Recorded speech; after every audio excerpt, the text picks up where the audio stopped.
إن الحمد لله نحمده ونستعينه ونستغفره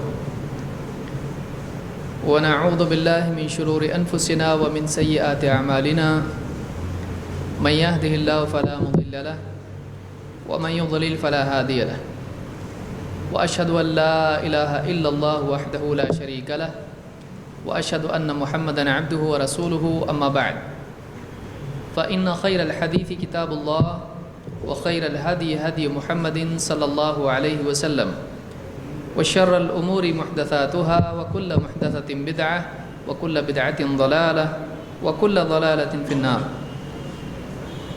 قال الله تبارك وتعالى يا أيها الذين آمنوا أطيعوا الله وأطيعوا الرسول وأولي الأمر منكم فإن تنازعتم في شيء فردوه إلى الله والرسول إن كنتم تؤمنون بالله واليوم الآخر ذلك خير وأحسن تأويلا. میرے محترم دینی بھائیوں، اللہ رب العالمین نے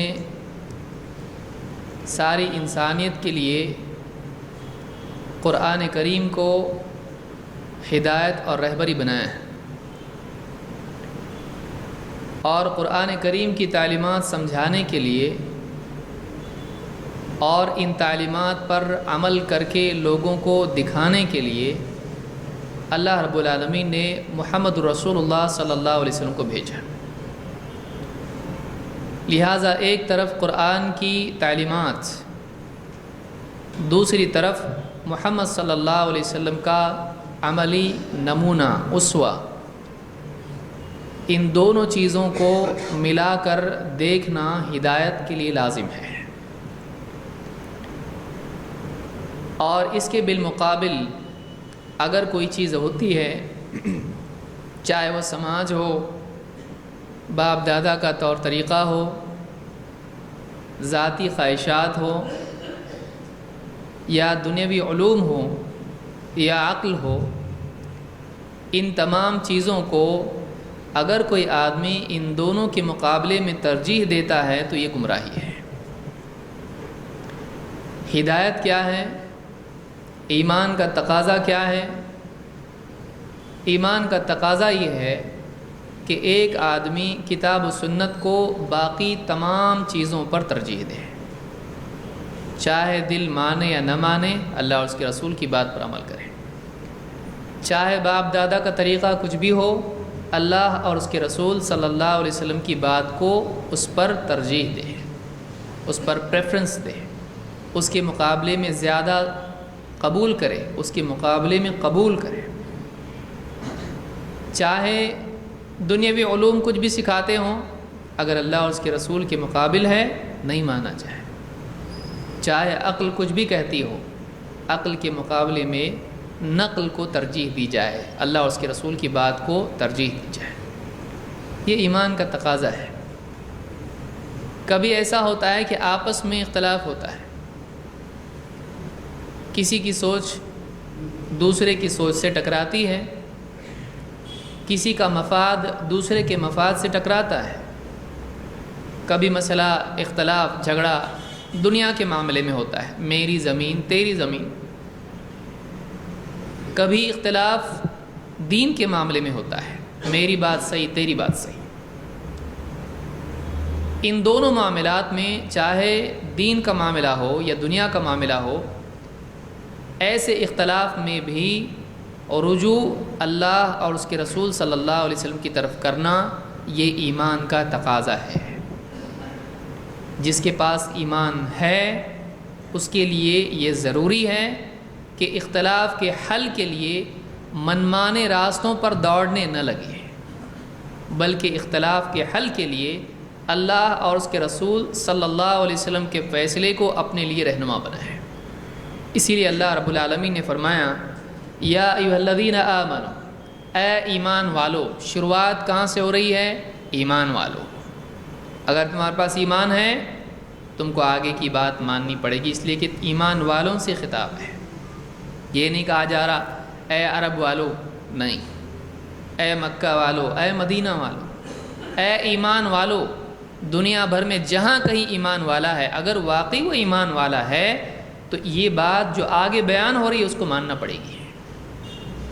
یا ایھا الذین آمنوا اطیعوا اللہ واطیعوا الرسول واولی الامر منکم، اللہ کی مانو، رسول کی مانو، اور ان کی بھی جو تمہارے درمیان معاملے کا اختیار رکھنے والے ہیں۔ وَأُولِي الْأَمْرِ مِنْكُمْ، تم میں سے اولو الامر ہیں، تمہارے سرپرست ہیں، تمہارے ذمہ دار ہیں، چاہے وہ علماء ہوں جو دینی رہبری دیتے ہوں، یا پھر وہ حکام ہوں جو سیاسی مسائل میں انتظامی معاملات میں ذمہ دار ہوں۔ وَأُولِي الْأَمْرِ مِنْكُمْ، اللہ کی مانو، رسول کی مانو، اور ان کی بھی جو تم میں معاملے کا اختیار رکھتے ہوں، اتھارٹی والے ہوں۔ لیکن فَإِن تَنَازَعْتُمْ فِي شَيْءٍ، پھر اگر کسی چیز میں تمہیں اختلاف ہو جائے تو کیا کرو؟ فَرُدُّوهُ إِلَى اللَّهِ وَالرَّسُولِ، تو اس اختلاف کو، اس معاملے کو لوٹا دو، واپس پھیرو، کہاں؟ إِلَى اللَّهِ وَالرَّسُولِ، اللہ اور اس کے رسول کی طرف۔ إِن كُنتُمْ تُؤْمِنُونَ بِاللَّهِ وَالْيَوْمِ الْآخِرِ، اگر تم اللہ اور آخرت کے دن پر ایمان رکھتے ہو تو۔ ذَلِكَ خَيْرٌ، یہی خیر ہے، بھلائی ہے تو اسی میں ہے۔ وَأَحْسَنُ تَأْوِيلًا، انجام اچھا ہے تو اسی کا ہے۔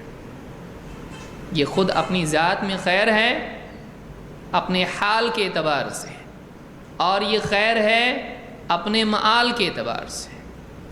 یہ عمل خود خیر ہے اور خیر لاتا ہے، دو چیزیں ہیں یہاں پر۔ ذالک خیر، یہ خیر ہے، یہ شر ہے۔ کوئی آدمی کہے قرآن میں کہاں ہے بتاؤ، حدیث میں کہاں ہے بتاؤ، قرآن میں ایسا، حدیث میں کہاں ہے، گمراہ ہو رہا ہے، یہ شر پیدا کر رہا ہے۔ آج معاشرہ یہ ہو چکا ہے کہ کوئی آدمی قرآن و سنت کی بات کرے، کیا پڑھ رہا تو؟ میں حدیث کی کتاب پڑھ رہا ہوں، ارے گمراہ ہو جائے گا۔ کیا پڑھ رہا ہے؟ تفسیر پڑھ رہا ہوں، ارے ایک دم گمراہ ہو جائے گا۔ ذالک خیر، یہ خیر ہے، قرآن و سنت کی طرف، اللہ اور اس کے رسول کی طرف رجوع، مسائل کے حل کے لیے، اختلاف کا فیصلہ لینے کے لیے خیر ہے، یہ شر نہیں ہے۔ اگر کوئی اس کو شر کہتا ہے تو وہ کس کی؟ وہ خود شر میں مبتلا ہے، وہ اللہ کی بات کے خلاف بات کر رہا ہے۔ ذالک خیر، اور وہ احسن تأویلا، اور انجام کے اعتبار سے بہتر چیز ہے۔ کہ کوئی آدمی قرآن و سنت کی دعوت دے رہا ہے، بولے ارے تمہارا یہ کام سے شر پھیلے گا معاشرے میں، اس کا انجام اچھا نہیں ہے، انجام اچھا نہیں ہے، اللہ بتا رہا انجام اس کا ہی اچھا ہے۔ ذالک خیر واحسن تأویلا، یہ خیر ہے اور اس میں اس کا انجام اچھا ہے، تأویل یا معال کے اعتبار سے یہ اچھا ہے۔ تو اس آیت میں اللہ تعالیٰ نے بتایا کہ باہمی اختلاف کے حل کے لیے آدمی کو کتاب و سنت کے فیصلے کی طرف رجوع ہونا چاہیے۔ اس کے مخاطب کون ہیں؟ صرف علماء کرام نہیں۔ آیت شروع کہاں سے ہوئی؟ یا ایھا الذین آمنوا، اے ایمان والو، تو اس کے مخاطب ہیں سارے ایمان والے۔ سارے ایمان والوں کو اپنے اختلافات کے حل کے لیے کتاب و سنت کی طرف رجوع کرنا چاہیے۔ پھر علماء کیوں ہیں؟ علماء اپنے دل کا فیصلہ دینے کے لیے نہیں ہے، علماء اللہ اور اس کے رسول کی بات پہنچانے اور سمجھانے کے لیے ہے۔ بلا شبہ علماء کا ایک مقام ہے اور ان کا ایک کام ہے۔ ان کا کام کیا ہے؟ ان کا کام یہ ہے قرآن و سنت الگ رکھو، اب ہم جو بولتے ذرا سنو، یہ کام ہے نہیں۔ علماء کی ایسی اتھارٹی اسلام میں نہیں ہے کہ ہم جو بول رہے وہی صحیح، نہیں، ایسی اتھارٹی کسی کی نہیں ہے۔ اللہ اور اس کے رسول کی بات بلا جھجک، بلا دلیل، بغیر کسی شک اور اعتراض کے قبول کرنا یہ ایمان ہے۔ کوئی آدمی رسول کے پاس آ گئے، آپ جو بول رہے ہیں تو اس کی دلیل کیا ہے؟ تو یہ غلط ہے۔ کیوں؟ اس لیے کہ اللہ کے نبی صلی اللہ علیہ وسلم کی بات خود دلیل ہے۔ اللہ نے آپ کو رسول بنا کر بھیجا ہے تاکہ لوگ آپ کی بات کو مانیں۔ من یطع الرسول فقد اطاع اللہ، جو رسول کی مانے اس نے اللہ کی مانی ہے۔ اور اللہ نے مستقل اللہ کے ساتھ رسول کا بھی ذکر کیا. اللہ کی مانو اور رسول کی مانو. یہ نہیں کہا کہ صرف اللہ کی مانو، بلکہ کہا اللہ کی مانو اور رسول کی، یعنی قرآن میں جو آیا وہ بھی مانو، اور قرآن کے علاوہ اگر رسول کچھ بیان کرے یہ مت کہو کہ یہ تو قرآن میں نہیں، اللہ کی بات نہیں ہے، رسول کی اپنی بات ہے. نہیں، وہ بھی تم کو ماننا پڑے گا. اللہ کی بھی مانو، رسول کی بھی مانو. اور تیسرے نمبر پہ اللہ نے کہا اور تمہیں اولو الامر کی بھی. اس کے لیے اطیعوا کا لفظ الگ سے نہیں آیا. کیوں؟ اس لیے کہ اللہ کی بات دلیل کی محتاج نہیں، رسول کی بات دلیل کی محتاج نہیں. دونوں خود دلیل ہیں، لیکن عالم کی بات خود دلیل نہیں ہے، وہ دلیل کی محتاج ہے. اللہ کی بات صحیح ہے یا غلط ہے ہو سکتا ہے؟ نہیں ہے. رسول کی بات صحیح ہے غلط ہے ہو سکتا ہے؟ نہیں. اللہ اور اس کے رسول کی بات میں صحیح اور غلط نہیں ہوتا ہے، وہ صحیح ہی ہوتا ہے. لیکن عالم کی بات، حاکم کی بات صحیح بھی ہو سکتی ہے، غلط بھی ہو سکتی ہے. کوئی کہے عالم کی بات غلط کیسا ہو سکتی ہے؟ تو آپ فیصلہ کیسا کریں گے؟ کسی ایک جماعت کے پاس عالم ہے، جتنے مسلمانوں میں اختلافات ہیں ان میں سب کے پاس عالم ہے. درگاہ پہ جا کے سجدہ کرو بولنے کے لیے بھی عالم ہے، مت کرو بولنے کے لیے بھی عالم ہے. فاتحہ دو بھی عالم کہہ رہا ہے اور مت دو بولنے والا بھی ہے.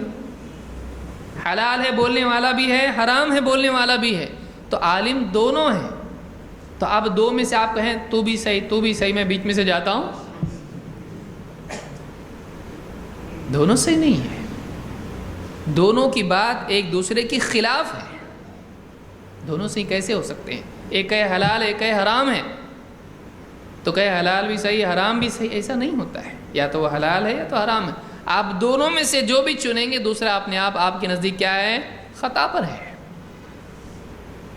تو عالم کی بات فی نفسی ہی دلیل نہیں ہے، وہ دلیل کی محتاج ہے. پھر اگر اس کے حق میں دلیل ہے، اس کے دلیل قول اور دلیل میں مطابقت ہے، تو پھر اس کی بات قابل قبول ہے، صحیح ہے. لیکن اگر اس کے پاس دلیل ہی نہیں ہے، یا دلیل سے اس کی بات ٹکراتی ہے، یا دلیل جو پیش کر رہا ہے اس سے وہ بات نکلتی نہیں ہے، تو اس کی بات نہیں مانی جائے گی، وہ بے دلیل بات سے. تو یہاں پر اللہ نے آگے جا کے جب کہا کہ اگر اختلاف ہو تو یہاں سے اولو الامر کو ہٹا دیا، کیونکہ اختلاف کے وقت میں، کیونکہ خود اولو الامر میں اختلاف ہوتا ہے، دو عالموں میں اختلاف ہوتا ہے. تو کیا کریں گے؟ کچھ کہیں گے میں دونوں میں سے چنتا ہوں کون سا، یہ بہت اچھے لگتے ہیں مجھ کو، اس کے ساتھ جاتا ہوں میں. کر سکتا ہے ایسا؟ یا کوئی کہ ایک کام کریں گے قرآن ڈالیں گے، جس کا نام نکلا اس کا فتویٰ. ایسا کر سکتے ہیں؟ نہیں. اس میں دیکھنا پڑے گا دونوں میں سے کس کی بات اللہ اور اس کے رسول کی بات کے مطابق ہے، وہ بات صحیح ہے. فماذا بعد الحق الا الضلال. حق کے بعد ضلال کے سوا، گمراہی کے سوا، غلط کے سوا اور کیا ہوتا ہے؟ تو ہم کو اس بات کا حکم دیا گیا ہے کہ ہم اللہ اور اس کے رسول کی بات تسلیم کریں اور آپسی اختلاف میں غیر جانبدار بن کر ہم فیصلہ کریں. ہمارا تمہارا، اپنا ان کا، اپنا پرایا، یہ نہیں. صحیح کیا ہے؟ چاہے ہمارا آدمی بولے یا تمہارا آدمی بولے، میرا رشتہ دار یا تیرا رشتہ دار، میری قوم کا، میرے قبیلے کا یا تیرے قبیلے کا، یہ کوئی چیز نہیں ہے. بات جس کی صحیح ہے اللہ اور اس کے رسول کی بات کی روشنی میں، وہ صحیح ہے، چاہے کوئی بھی ہو، چاہے وہ کتنا ہی غلط کیوں نہ. اگر وہ صحیح بات بولے گا تو صحیح ہے، اور اگر وہ غلط بولتا ہے تو پھر چاہے اس کے پیچھے کتنی بھیڑ کیوں نہ ہو، اس کی بات قبول نہیں کی جائے گی. پیمانہ وہی ہے جو اللہ اور اس کے رسول نے دیا ہے. لوگ اپنے اپنے پیمانے بنا لیتے ہیں. کسی کے سامنے میجارٹی پیمانہ ہے، کسی کے سامنے رواج چلا آ رہا ہے یہ پیمانہ ہے، کسی کے سامنے جبہ اور امامہ ہرا اور اتنا چوڑا اور داڑھی لمبی اور ہاتھ میں عصا، یہ پیمانہ ہے. نہیں. کسی کے پاس ٹیکنالوجی پیمانہ ہے، کتنا ٹیکنالوجی ان کے پاس اعلیٰ ہے. نہیں، کوئی پیمانہ نہیں. اللہ اور اس کے رسول کی بات کی مطابقت سے، یہ بنیادی چیز ہے. اس کے بالمقابل تعصب ہے. تعصب کیا ہے؟ اپنوں کا ساتھ دینا، یہ نہیں دیکھنا کہ وہ صحیح ہے کہ غلط ہے، اس کو تعصب کہتے ہیں۔ عصبہ قبیلہ، قوم، اپنے لوگ، اس کو کہتے ہیں عصبۃ منکم، ہمارے لوگ۔ عرب کے دور میں، اس زمانے میں عرب میں، نبی صلی اللہ علیہ وسلم کے زمانے میں عام طور سے لوگ قبیلوں میں بٹے ہوئے تھے، اور ان قبیلوں کی بنیاد پر آدمی طرفداری کرتا تھا۔ میرا قبیلہ ہے نا، میرے قبیلے کا کیا بولنا ہے، ایسا بولنا ہے، میں ان کے ساتھ ہوں، صحیح ہے غلط ہے کچھ نہیں، میرا قبیلہ ایسا ہے تو میں ویسے ہی، آج بھی ہے۔ یہ اسلام میں منع ہے، اس کو تعصب کہتے ہیں، اس کو عصبیت کہتے ہیں۔ اسلام میں اس کی گنجائش نہیں ہے کہ ایک آدمی خواہ کسی کی طرفداری کرے اپنے ہونے کی وجہ سے، اسلام میں یہ نہیں ہے۔ یہ دیکھنا پڑے گا بات صحیح ہے یا غلط ہے۔ مثلا آپ تصور کریں، ایک جج بیٹھا ہوا ہے اور اس کے سامنے کیس آیا اور دیکھو میرا بیٹا اور یہ میرے دشمن کا بیٹا، وہ آیا، بولے صاحب اس نے ایسا ایسا کیا، بولے بند کر دو اس کو اندر۔ کیوں؟ ہاں بیٹا تو بول، کیا بولتا ہے؟ تو یہ میرا بیٹا ہے، اس کی بات صحیح ہے، کبھی جھوٹ نہیں بول سکتا، یہ میرا بیٹا ہے، میں جانتا ہوں اس کو، چلے گا ایسا؟ نہیں۔ یہ میرا دوست ہے، میرا رشتہ دار ہے، یا یہ فلانے مذہب کا ہے، میرے مذہب کا ہے، میرے مسلک کا ہے، چلے گا ایسا؟ نہیں۔ ایسی طرفداری اسلام میں جائز نہیں ہے۔ یہ دونوں کی بات دیکھی جائے گی، جس کی بات صحیح حق ہے اس کی بات تسلیم کی جائے گی، جس کی بات غلط ہے، چاہے کوئی بھی ہو، کتنا بھی بڑا آدمی ہو، کتنا بھی اچھا آدمی ہو، کتنا بھی قریبی آدمی ہو، اس کی بات صحیح نہیں ہے، صحیح نہیں تو نہیں ہے۔ یہ اسلام کا اصول ہے۔ تعصب اس کا بالکل الٹا ہے، آدمی دیکھ کے فیصلہ کرنا ہے۔ کتنے لوگ ہیں آپ دیکھیں، اس کو بتائیے، ذرا یہ بتائیے کہ اگر کوئی آدمی ایسا ایسا کرے تو وہ صحیح ہے، یا فلاں فلاں چیز صحیح ہے؟ اگر بالکل صحیح نہیں ہے، غلط ہے ایک دم۔ کہ آپ کے عالم صاحب نے ایسا کہا ہے، اچھا ایسا ہے کیا، پہلے کیوں نہیں بتایا آپ نے؟ اب ہمارے عالم نے اگر کہا ہوگا تو زیادہ جانکار ہے، میں تو جاہل ہوں، تو جاہل صاحب آپ نے پہلے کہیں کو فیصلہ دیا؟ پہلے آپ نے فیصلہ کیوں دیا؟ پہلے فیصلہ دینے کا ہوش آپ کو آیا، بعد میں بے ہوش ہو گئے نام سنتے ہی۔ یہ طرفداری ہے کہ اپنا آدمی اگر ہے تو وہ صحیح ہوگا۔ یہ فار گرانٹیڈ لینا جس کو آپ کہتے ہیں، کہ آدمی پہلے ہی سے پریزیوم کر لے، پہلے ہی سے سمجھ لے کہ اپنا ہے تو صحیح رہتا ہمیشہ، دوسرے کا سمجھ کے لو، دیکھ لو غلط رہتا اکثر وہ، یا ہمیشہ ہی غلط رہتا ہے۔ یہ اسلام میں نہیں ہے۔ آپ دلیل دیکھیں، ہماری دعوت کیا ہے، آپ دلیل دیکھیے، جس کی بات پکی ہے اس کو قبول کیجئے، جس کی بات غلط ہے چھوڑ دیجئے، کوئی بھی ہو۔ یہ انصاف ہے، یہ آدمی کے دل کو ہمیشہ کھلا رکھتا ہے، ورنہ تنگ کر دیتا ہے۔ پلر ایک دم سیدھا ہونا چاہیے، ٹیڑھا ادھر جا رہا پلر، بلڈنگ گر جائے گی پوری۔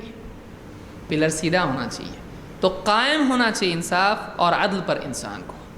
یہ اسلام کا اصول ہے۔ اس کے بالعکس اس کا اپوزٹ تعصب ہے، کہ اپنی جماعت، اپنی قوم، اپنے لوگ، اپنے رشتہ دار، اپنے مسلک والے آدمی ان سے چمٹ جائے اور دوسروں کی سننے کے لیے تیار بھی نہ، ان کی ماننے کے لیے تیار نہیں ہو۔ کیوں؟ کیونکہ ہمارے لوگ اس کے خلاف ہیں۔ یہ صحیح نہیں ہے۔ تعصب کی برائی کیا ہے؟ اللہ کے رسول صلی اللہ علیہ وسلم فرماتے ہیں، من قاتل تحت رایۃ عمیہ یدعو الی عصبیۃ او یغضب لعصبیۃ فقتلتہ جاہلیہ۔ امام مسلم، نسائی اور ابن ماجہ نے اس کو روایت کیا، اور الفاظ ابن ماجہ کے ہیں، اور یہ روایت صحیح ہے۔ اللہ کے نبی صلی اللہ علیہ وسلم فرماتے ہیں کہ جو آدمی اندھے جھنڈے کے نیچے لڑے اور عصبیت کی طرف، تعصب، عصبیت، گروہ بندی کی طرف دعوت دے، اور اس کو غصہ آتا ہو تو گروہ کی بنیاد پر غصہ آتا ہو، عصبیت کی بنیاد پر اس کو غصہ آتا ہو، میرے لوگوں کو ایسا کیا، غصہ آ جاتا اس کو، حق اور باطل کا معاملہ کچھ بھی نہیں ہے۔ اگر وہ دعوت دیتا ہے عصبیت کی اور اس کو غصہ آتا ہے عصبیت کی بنیاد پر، اور اندھے جھنڈے کے نیچے وہ لڑتا ہے، اندھے جھنڈے کے نیچے لڑتا ہے کا مطلب یہ، جنگوں میں آپ جانتے ہیں پہلے جھنڈے ہوتے تھے، آج بھی ہوتے ہیں جنگوں میں، تو ہر ایک کا ایک جھنڈا ہوتا ہے، تو یہ اس جھنڈے کے نیچے کا مطلب اندھے جھنڈے، اس کو معلوم ہی نہیں میرا جھنڈا حق والا ہے کہ باطل والا ہے، تو ایسا انجانا، اس کو حق معلوم نہیں ہے لیکن بس اس کے نیچے کھڑا ہو کے وہ لڑ رہا ہے۔ اگر ایسا آدمی کوئی ہے اور لڑتا ہے اور اگر اس میں قتل ہوتا ہے تو آپ صلی اللہ علیہ وسلم فرماتے ہیں فقتلتہ جاہلیہ، اس کا قتل ہونا جاہلیت کی موت مرنا ہے۔ وہ جاہلیت کی موت مرا، وہ حق کے لیے لڑتے ہوئے شہید نہیں ہوا، وہ جاہلیت کی وجہ سے جاہلیت کی بنیاد پر مرا ہے۔ ویسے ہی جیسے عرب کے لوگ اپنی قوم اور اپنے قبیلے کے لیے لڑتے تھے، ویسا ہی یہ لڑا ہے، یہ حق کے لیے نہیں لڑا ہے۔ تو اسلام میں اس کی مذمت کی گئی، اس کو برا بتایا گیا ہے۔ اسی طرح سے آپ دیکھیں کسی کی مدافعت کرنا بغیر تحقیق کے، یہ اس کی مثال کیسی ہے؟ جیسے کوئی آدمی اپنی جماعت کی آج مسلمان جماعتوں میں بٹے ہوئے ہیں، مذہبوں میں، فرقوں میں، جماعتوں میں بٹے ہوئے ہیں۔ کل حزب بما لدیہم فرحون، اللہ نے کہا ہر گروہ اسی میں مگن ہے جو اس کے پاس ہے۔ کل حزب بما لدیہم فرحون، جو کچھ بھی ان کے پاس ہے اسی میں وہ گم ہیں، خوش ہیں، موج منا رہے ہیں۔ آج مسلمان بھی اسی حالت میں ہیں، عقیدے کی بنیاد پہ اختلافات، فقہی بنیاد پر اختلافات، اور نہ جانے کتنی بنیادوں پر اختلافات۔ اختلافات کی کئی بنیادیں ہیں۔ نمبر 1، عقیدے کی بنیاد پر۔ آپ کون ہیں؟ میں اشعری ہوں۔ آپ کون ہیں؟ میں فلانا ماتریدی ہوں۔ عقیدے کی بنیاد پہ 2 گروہ، اور دوسرے تو اور بھی ہیں، وہ معتزلی ہے اور جہمی اور نہ جانے کیا کیا ہے۔ پھر اس میں بھی میں دیوبندی ہوں، میں بریلوی ہوں۔ فقہی اعتبار سے فلانا حنفی ہے، فلانا شافعی ہے، فلانا مالکی ہے، فلانا حنبلی ہے۔ یہ ایک ابھی ڈویژن ہے۔ ذرا سانس لی نہیں تو تیسرا ایک آ گیا، ارے اور بھی بننا پڑے گا۔ کیا؟ چشتی، قادری، نقشبندی، سہروردی۔ ارے کتنا لگایا؟ 2، 4 اور 4 10۔ یہ 10 میں سے سلیکشن کرنا پڑے گا، پہلے 2 پھر 4 پھر 4۔ یہ کیا تقسیم ہے؟ پھر بیعت والے کیسے ہیں؟ ہم فلاں سے بیعت نہیں کر سکتے۔ کیوں؟ اس لیے کہ ہم فلاں سے بیعت ہیں۔ ہم فلاں کے مسلک سے نہیں لے سکتے ہیں۔ کیوں؟ اس لیے کہ ہم فلاں کے مسلک پہ ہیں، ہم فلاں کے عقیدے پر ہیں۔ تو ایک سے جب لے رہا ہے تو باقی سے نہیں لے سکتا ہے۔ کیوں نہیں لے سکتا ہے؟ کیونکہ ہم ان کے ہیں، ان کے نہیں ہیں۔ کیا؟ نہیں، ہم ان کے ہیں۔ یہ جو تعصب ہے وہ غلط ہے کہ صحیح ہے؟ صحیح ہے، لیکن غلط بھی ہے۔ آپ دیکھیے، بولنے کو ہے صحیح تاکہ جھگڑا بڑھے نہیں، ورنہ آپ کتابیں کھول کے دیکھیں گے تو آپ کو عبارات ملیں گی صاف کہ ان کی غلطی ہے، وہ غلط ہے۔ ہر مسئلے میں وہ غلط، اور آپ ہی سے ایسا کیسا ہوتا ہے؟ تو اس حدیث سے یہ بات معلوم ہوئی جو آگے آ رہی ہے کہ اس آدمی کا حال کیا ہے جو اپنی قوم کی مسلک کی مدافعت کرے بے بنیاد چیز پر۔ اس کی مثال کیا فرماتے؟ مثل الذی یعین قومہ علی غیر الحق مثل بعیر تردى وهو یجر بذنبہ۔ امام البیہقی نے اس کو روایت کیا اور یہ حدیث صحیح ہے۔ وہ آدمی جو ناحق میں اپنی قوم کی مدد کرے، قوم کا ساتھ دے، قوم کو سپورٹ کرے، بیکنگ پاٹھنبا دے، اس کو قوم کا ساتھ دے ناحق میں، اس کی مثال کیسی ہے؟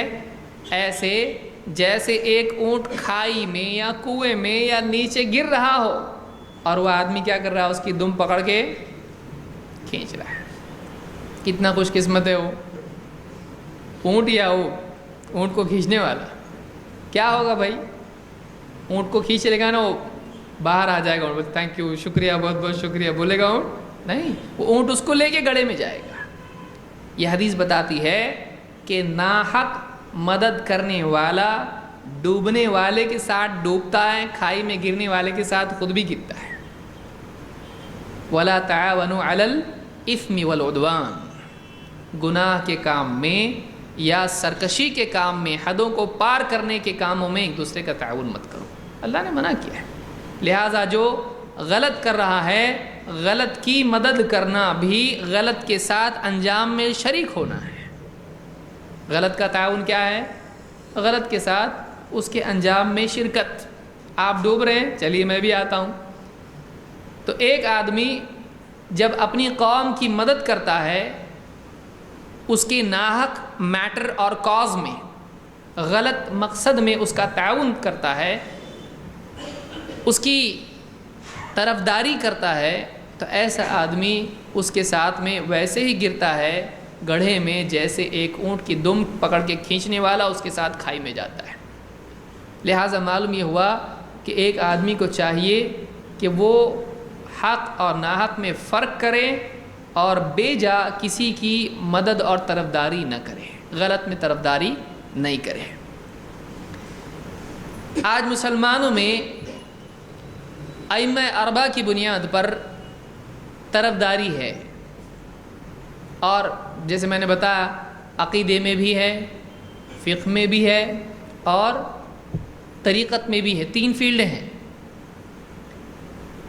دیکھیے دین کے شعبوں کے اعتبار سے بھی آپ دیکھیں، ایک تو عقیدے کا شعبہ ہے، دوسرا شعبہ اعمال کا، مسائل، عبادات، حلال و حرام، یہ فقہ سے تعلق رکھتا ہے، اور تیسرا شعبہ ہے تزکیہ نفس کا۔ یہ 3 اہم ترین شعبے دین کے ہیں، جس میں ایک عقیدہ جیسے اسلام، ایمان اور احسان، یہ 3 شعبے ہیں دین کے، تو تینوں کے اعتبار سے الگ الگ شعبے ہیں۔ تو اب اس میں تینوں میں مسلمانوں میں تقسیم ہے۔ ایمان کے شعبے میں 2، اور اسلام کے شعبے میں حلال و حرام، مسائل، عبادات، نماز، روزہ وغیرہ سارے مسائل، اس میں بھی 4، اور پھر احسان، تزکیہ نفس، اللہ سے قرب، تقوی پیدا کرنا، اس میں بھی 4۔ آج مسلمان بالکل ان تینوں شعبوں کے اعتبار سے بٹے ہوئے ہیں۔ اسلام کی دعوت یہ ہے کہ تینوں شعبوں میں محمد رسول اللہ صلی اللہ علیہ وسلم کی تعلیمات ہی پر آدمی کاربند رہے۔ کیوں؟ اس لیے کہ تینوں شعبوں میں اللہ کے نبی صلی اللہ علیہ وسلم کی تعلیمات کافی ہیں۔ وَمَا آتَاكُمُ الرَّسُولُ فَخُذُوهُ، جو کچھ رسول نے تم کو دیا اسے لے لو۔ یہ نہیں کر سکتے ہیں کہ یہ لیں گے یہ چھوڑ دیں گے، نہیں، سب لو، اور کسی کا یہ مقام نہیں ہے کہ اس کی ساری باتیں آپ کو لینی پڑیں گی۔ اس کی بات صحیح بھی ہو سکتی ہے، غلط بھی ہو سکتی ہے، لیکن رسول کا مقام یہ ہے کہ آپ کی ساری باتیں لینی پڑیں گی۔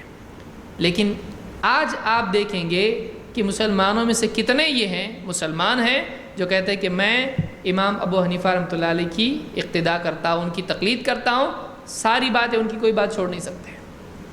تابعی تھے، نزدیک کے دور میں تھے، اتنے فقیہ تھے، کوفہ کے تھے، اتنی تعریف ان کی ہے، بہت اچھی بات ہے، ہم بھی مانتے ہیں اس کو۔ یہ نہیں کہ ہم 4 اماموں کو نہیں مانتے، ہم مانتے ہیں، لیکن 4 کو مانتے ہیں، ایک ہی کو کیوں مانے بھائی؟ عجیب، یعنی المیہ یہ ہے کہ الزام ہم پر ہے کہ ہم 4 اماموں کو نہیں مانتے، لیکن اگر کسی مقلد سے آپ کہیں، وہ بھی ہمارا بھائی ہے، اس سے آپ کہیں کہ آپ اماموں کو ہم سے آپ کو شکایت کیا؟ بولے آپ اماموں کو نہیں مانتے۔ آپ ان سے پوچھیں کہ یہ بتائیے ہم تو مانتے ہیں اماموں کو، نہیں، بولے آپ ان کی نہیں مانتے۔ اچھا ایسا ہے، یعنی اماموں کو ماننا چاہیے اور اماموں کی بھی ماننا چاہیے۔ اگر کوئی آدمی اماموں کو مانے اور ان کی نہ مانے تو بولے پھر ایسا ماننا کیا فائدہ؟ کئی لوگ بولتے ہیں باپ کو باپ مانے لیکن باپ کی نہیں مانے تو کیا فائدہ؟ ٹھیک ہے، تو یعنی آدمی کو اماموں کو بھی ماننا پڑے گا اور اماموں کی بھی ماننا پڑے گا، لیکن یہ سمجھ میں نہیں آتا ہے مانو اماموں کو اور مانو امام کی۔ یہ الجبرا کا مسئلہ ہے کہ جیومیٹری کا ہے؟ کیا ہے یہ؟ آپ تھوڑی دیر پہلے ہم سے تقاضا جس چیز کا کر رہے تھے، آپ اس کو کیوں نہیں کر رہے؟ ہم یہ کہیں گے ٹھیک ہے چلیے بھائی آپ بہت بڑی غلطی ہم سے ہوئی، آج تک نہیں مان رہے تھے، جو بھی ہے ایسا، حالانکہ ہم مان رہے ہیں۔ آج سے آپ کا مطالبہ ہے نا ہم 4 اماموں کو بھی مانتے ہیں، اور چلو آج سے 4 اماموں کی مانی۔ ارے ذرا رک جاؤ، کیوں؟ آپ 4 اماموں کو مان سکتے ہیں لیکن 4 اماموں کی نہیں مان سکتے؟ ارے اللہ کے بندے ابھی تو بول رہا تھا، پھر کس کی ماننے کا؟ بولے ایک امام کی ماننے کا۔ پھر 3 کا قصور کیا ہے وہ ہم کو نہیں معلوم، لیکن ایک کی ماننے کا۔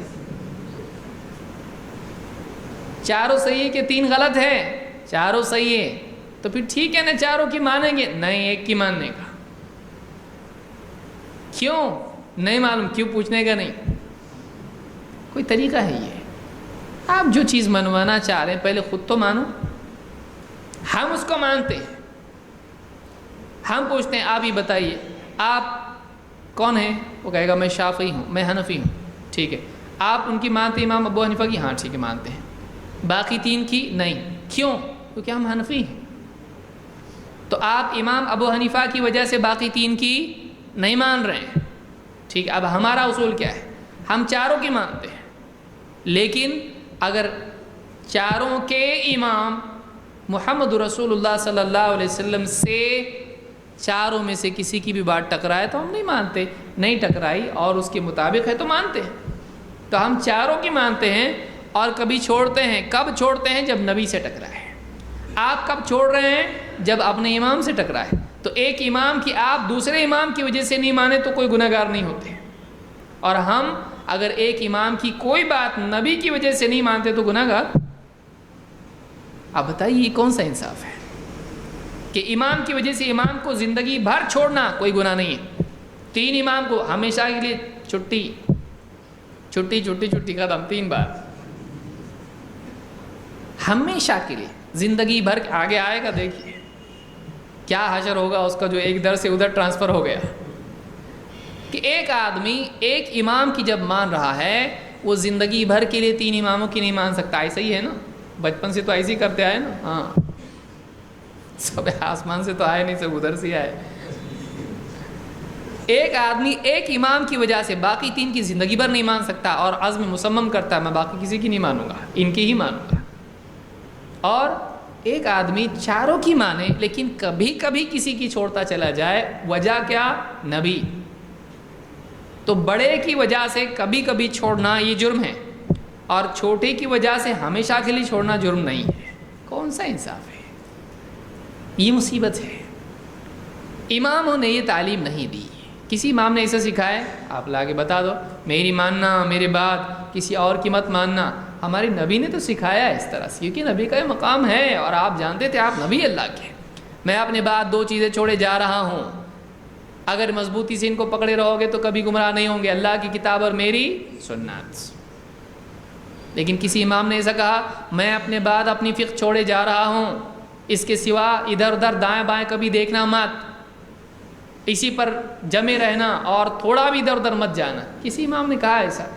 تو جو انہوں نے کہا نہیں، جس کا انہوں نے حکم نہیں دیا وہ کر رہے ہیں، اور جس کا حکم دیا اگر میری بات کتاب و سنت سے ٹکرائے تو اس کو دیوار پر دے مارو، اس پہ عمل کر رہے ہیں؟ نہیں. کر رہے ہیں کیا بھائی؟ اب کر رہے کیا؟ آدمی کیا کر رہا؟ نام ان کا کام اپنا. یہ بھی اچھا ہے کہ نام تو ان کا ہے لیکن کام اپنے دل کا ہے. تو یہ نہ ان کی تعلیم ہے نہ قرآن و سنت کی تعلیم ہے، تو ہے کس کا؟ یہ اصول کہاں سے لایا؟ آئیے دیکھتے ہیں اماموں کی تعلیم اس سلسلے میں کیا ہے. امام ابو حنیفہ رحمۃ اللہ علیہ فرماتے ہیں اذا قلت قولا يخالف کتاب اللہ تعالی وخبر الرسول صلی اللہ علیہ وسلم فاترکوا قولی. جب میں ایسی کوئی بات کہوں جو اللہ کی کتاب یا اور اس کے رسول صلی اللہ علیہ وسلم کی خبر سے ٹکرانے والی ہو تو میری بات چھوڑ دو. کس کو چھوڑو؟ کتاب و سنت کو چھوڑو نا. زیادہ کس کو سمجھتا؟ یعنی آپ دیکھیے آج آدمی کیا بولتا ہے، بولے امام ابو حنیفہ رحمۃ اللہ علیہ کو زیادہ سمجھتا تھا کہ اپنے کو زیادہ سمجھتا. تو قرآن و سنت کی بات اگر ان سے ٹکراتی دکھائی دے تب یہ سمجھنا چاہیے کہ کچھ تو ان کو سمجھا ہوگا جو ہم کو نہیں سمجھ رہا ہے. اس لیے کیا چھوڑنا چاہیے؟ کتاب و سنت اور ان کی بات لینا چاہیے، کیونکہ ان کو اپنے سے زیادہ سمجھتا ہے. تو ان کو اپنے سے زیادہ سمجھتا کر کے تو بول رہے ہیں ایسا، یہ نہیں سمجھتا ان کو، ہے نا. وہ یہ جو جملہ بول رہے ہیں وہ کیا کس کو بول رہے ہیں؟ علماء کرام کو بول رہے ہیں جو ان کی برابری کے ہیں کہ تم میری بات مانا کرو یا مت مانا کرو. علماء کو ان کی بات ماننے کی ضرورت کیا ہے؟ وہ تو خود اجتہاد کرنے والے ہیں، مجتہدین سے کہہ رہی ہے. ہمارے مقلد بھائی کیا کہتے ہیں؟ 2 قسم کے لوگ ہیں، ایک تو مجتہد ہے ایک تو مقلد ہے، تیسرا کوئی ہوتا نہیں، تیسرے غیر مقلد ہے. ہم لوگ غیر مقلد ہیں؟ نہیں، غیر مقلد کوئی نام نہیں ہے. کسی عالم سے آپ جا کے کہیے آپ غیر جاہل ہیں، بول سکتے ہیں آپ؟ یہ کون سا نام ہے؟ یعنی تو غلط سے جوڑ کے غیر لگا رہا ہے. بولے نہیں سوری آپ غیر جھوٹے ہیں، سچے کو آپ غیر جھوٹے بول سکتے ہیں، یہ طریقہ کون سا بولنے کا ہے؟ تو یہ طریقہ نہیں. تو آپ خود مقلد بن گئے اور آپ نے ہمارا نام غیر مقلد رکھا، اپنے نام کے بہن اوریجنل آپ، اور اس پر سے آپ ہمارا نام رکھ رہے ہیں. مقلد اسلام میں نام کہاں سے آیا ہے؟ اور اس نام پہ سے آپ ہم متبع ہیں، کیونکہ اللہ ہماری دعوت دیکھیے، ہماری دعوت اتباع کی ہے، آدمی تقلید کی نہیں ہے. ہم یہ نہیں کہہ رہے ہیں تقلید نہیں کرنا دین ہے، ہم اس کی تو بات ہی نہیں کر رہے ہیں. ہم تو کئی اور چیزیں بھی نہیں بولتے ہیں، جھوٹ نہیں بولنا، یہ نہیں کرنا، وہ کرنا، ہم اس کو بولنے کی ضرورت بھی نہیں ہے. ہماری دعوت ہے اتباع کرنا اور اتباع کے علاوہ چھوڑ دینا. اب چاہے اس میں تقلید آئے، چاہے اس میں کفر آئے، چاہے اس میں شرک آئے، کچھ بھی آئے، ہماری دعوت کس چیز کی ہے؟ اتباع کی. اور اسی کا حکم نبی صلی اللہ علیہ وسلم نے دیا. تو اب کوئی آدمی ایسا نام اپنا رکھ لے اور اس کی بنیاد پر ہم کو کوئی بھی نام دے، صحیح نہیں ہے. امام ابو حنیفہ رحمۃ اللہ علیہ کس سے کہہ رہے ہیں؟ ان سے کہہ رہے ہیں جو ان کی بات سنتے ہیں، مانتے ہیں، تسلیم کرتے ہیں. کہہ رہے ہیں کہ میں جب اگر کوئی بات کہوں تو تم اگر وہ کتاب سے یا سنت سے ٹکرانے والی ہو، کتاب سے اور خبر رسول سے ٹکرانے والی ہو، میری بات چھوڑ دو. تو جو آدمی ان کی بات لے رہا ہے اسی کو بول رہے ہیں نا، یا ان کو کہہ رہے ہیں کہ جو خود سے اجتہاد کرتے ہیں. تو معلوم یہ ہوا کہ ان کی بات کے چھوڑنے کا حکم انہوں نے خود دیا ہے. کس کی بنیاد پر؟ کتاب و سنت کی بنیاد پر. یہ پہلی بات ہے. الفلانی نے اس کو الایقاظ ایقاظ ہمم اولی الابصار اس کتاب میں ذکر کیا ہے. دوسرے امام دیکھیے، امام مالک کہتے ہیں لیس کل ما قال رجل قولا وان کان له فضل یتبع علیہ. ایسا نہیں ہے کہ ایک آدمی چاہے کتنا ہی مرتبہ اس کا ہو، ہر بات جو وہ بولے اس کی بات مان لی جائے، اس کی پیروی کی جائے. ایسا نہیں ہوتا ہے. کون کہہ رہا ہے یہ؟ امام مالک. ہر فضیلت والے شخص کی ہر بات مانی جائے، ایسا نہیں ہوتا ہے. کیوں؟ اس لیے کہ اللہ تعالیٰ فرماتا ہے یقول اللہ عز وجل الذین یستمعون القول فیتبعون احسنہ. اللہ تعالیٰ نے عقل مند ہدایت یافتہ لوگوں کے بارے میں کہا کہ وہ بات کو سنتے ہیں اور اس کے بہتر کی پیروی کرتے ہیں. بات سنتے ہیں اور واقعی صحیح کیا ہے، واقعی بہتر کیا ہے، تو بہتر کی پیروی کرتے ہیں. یہ نہیں کہ بس آنکھ بند کر کے پیچھے چلنے لگ جاتے ہیں، جو بھی سن لیا پیچھے چل گئے. وہ باتوں میں سے تفریق کرنا جانتے ہیں، بات میں بہتر معنی کی پیروی کرتے ہیں. اس کو امام ابن عبد البر نے جامع بیان العلم میں ذکر کیا ہے. اسی طرح سے امام شافعی رحمۃ اللہ علیہ فرماتے ہیں لقد ضل من ترک حدیث رسول اللہ صلی اللہ علیہ وسلم لقول من بعدہ. الفقیہ والمتفقہ میں خطیب البغدادی نے اس کو ذکر کیا ہے. ذرا غور سے اس کو یاد رکھیے. کہتے ہیں وہ آدمی گمراہ ہو گیا. لقد ضل کون؟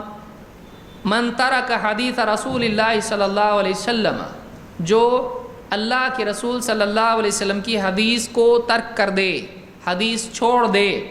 لقول من بعدہ، آپ کے بعد والے کسی اور شخص کی وجہ سے.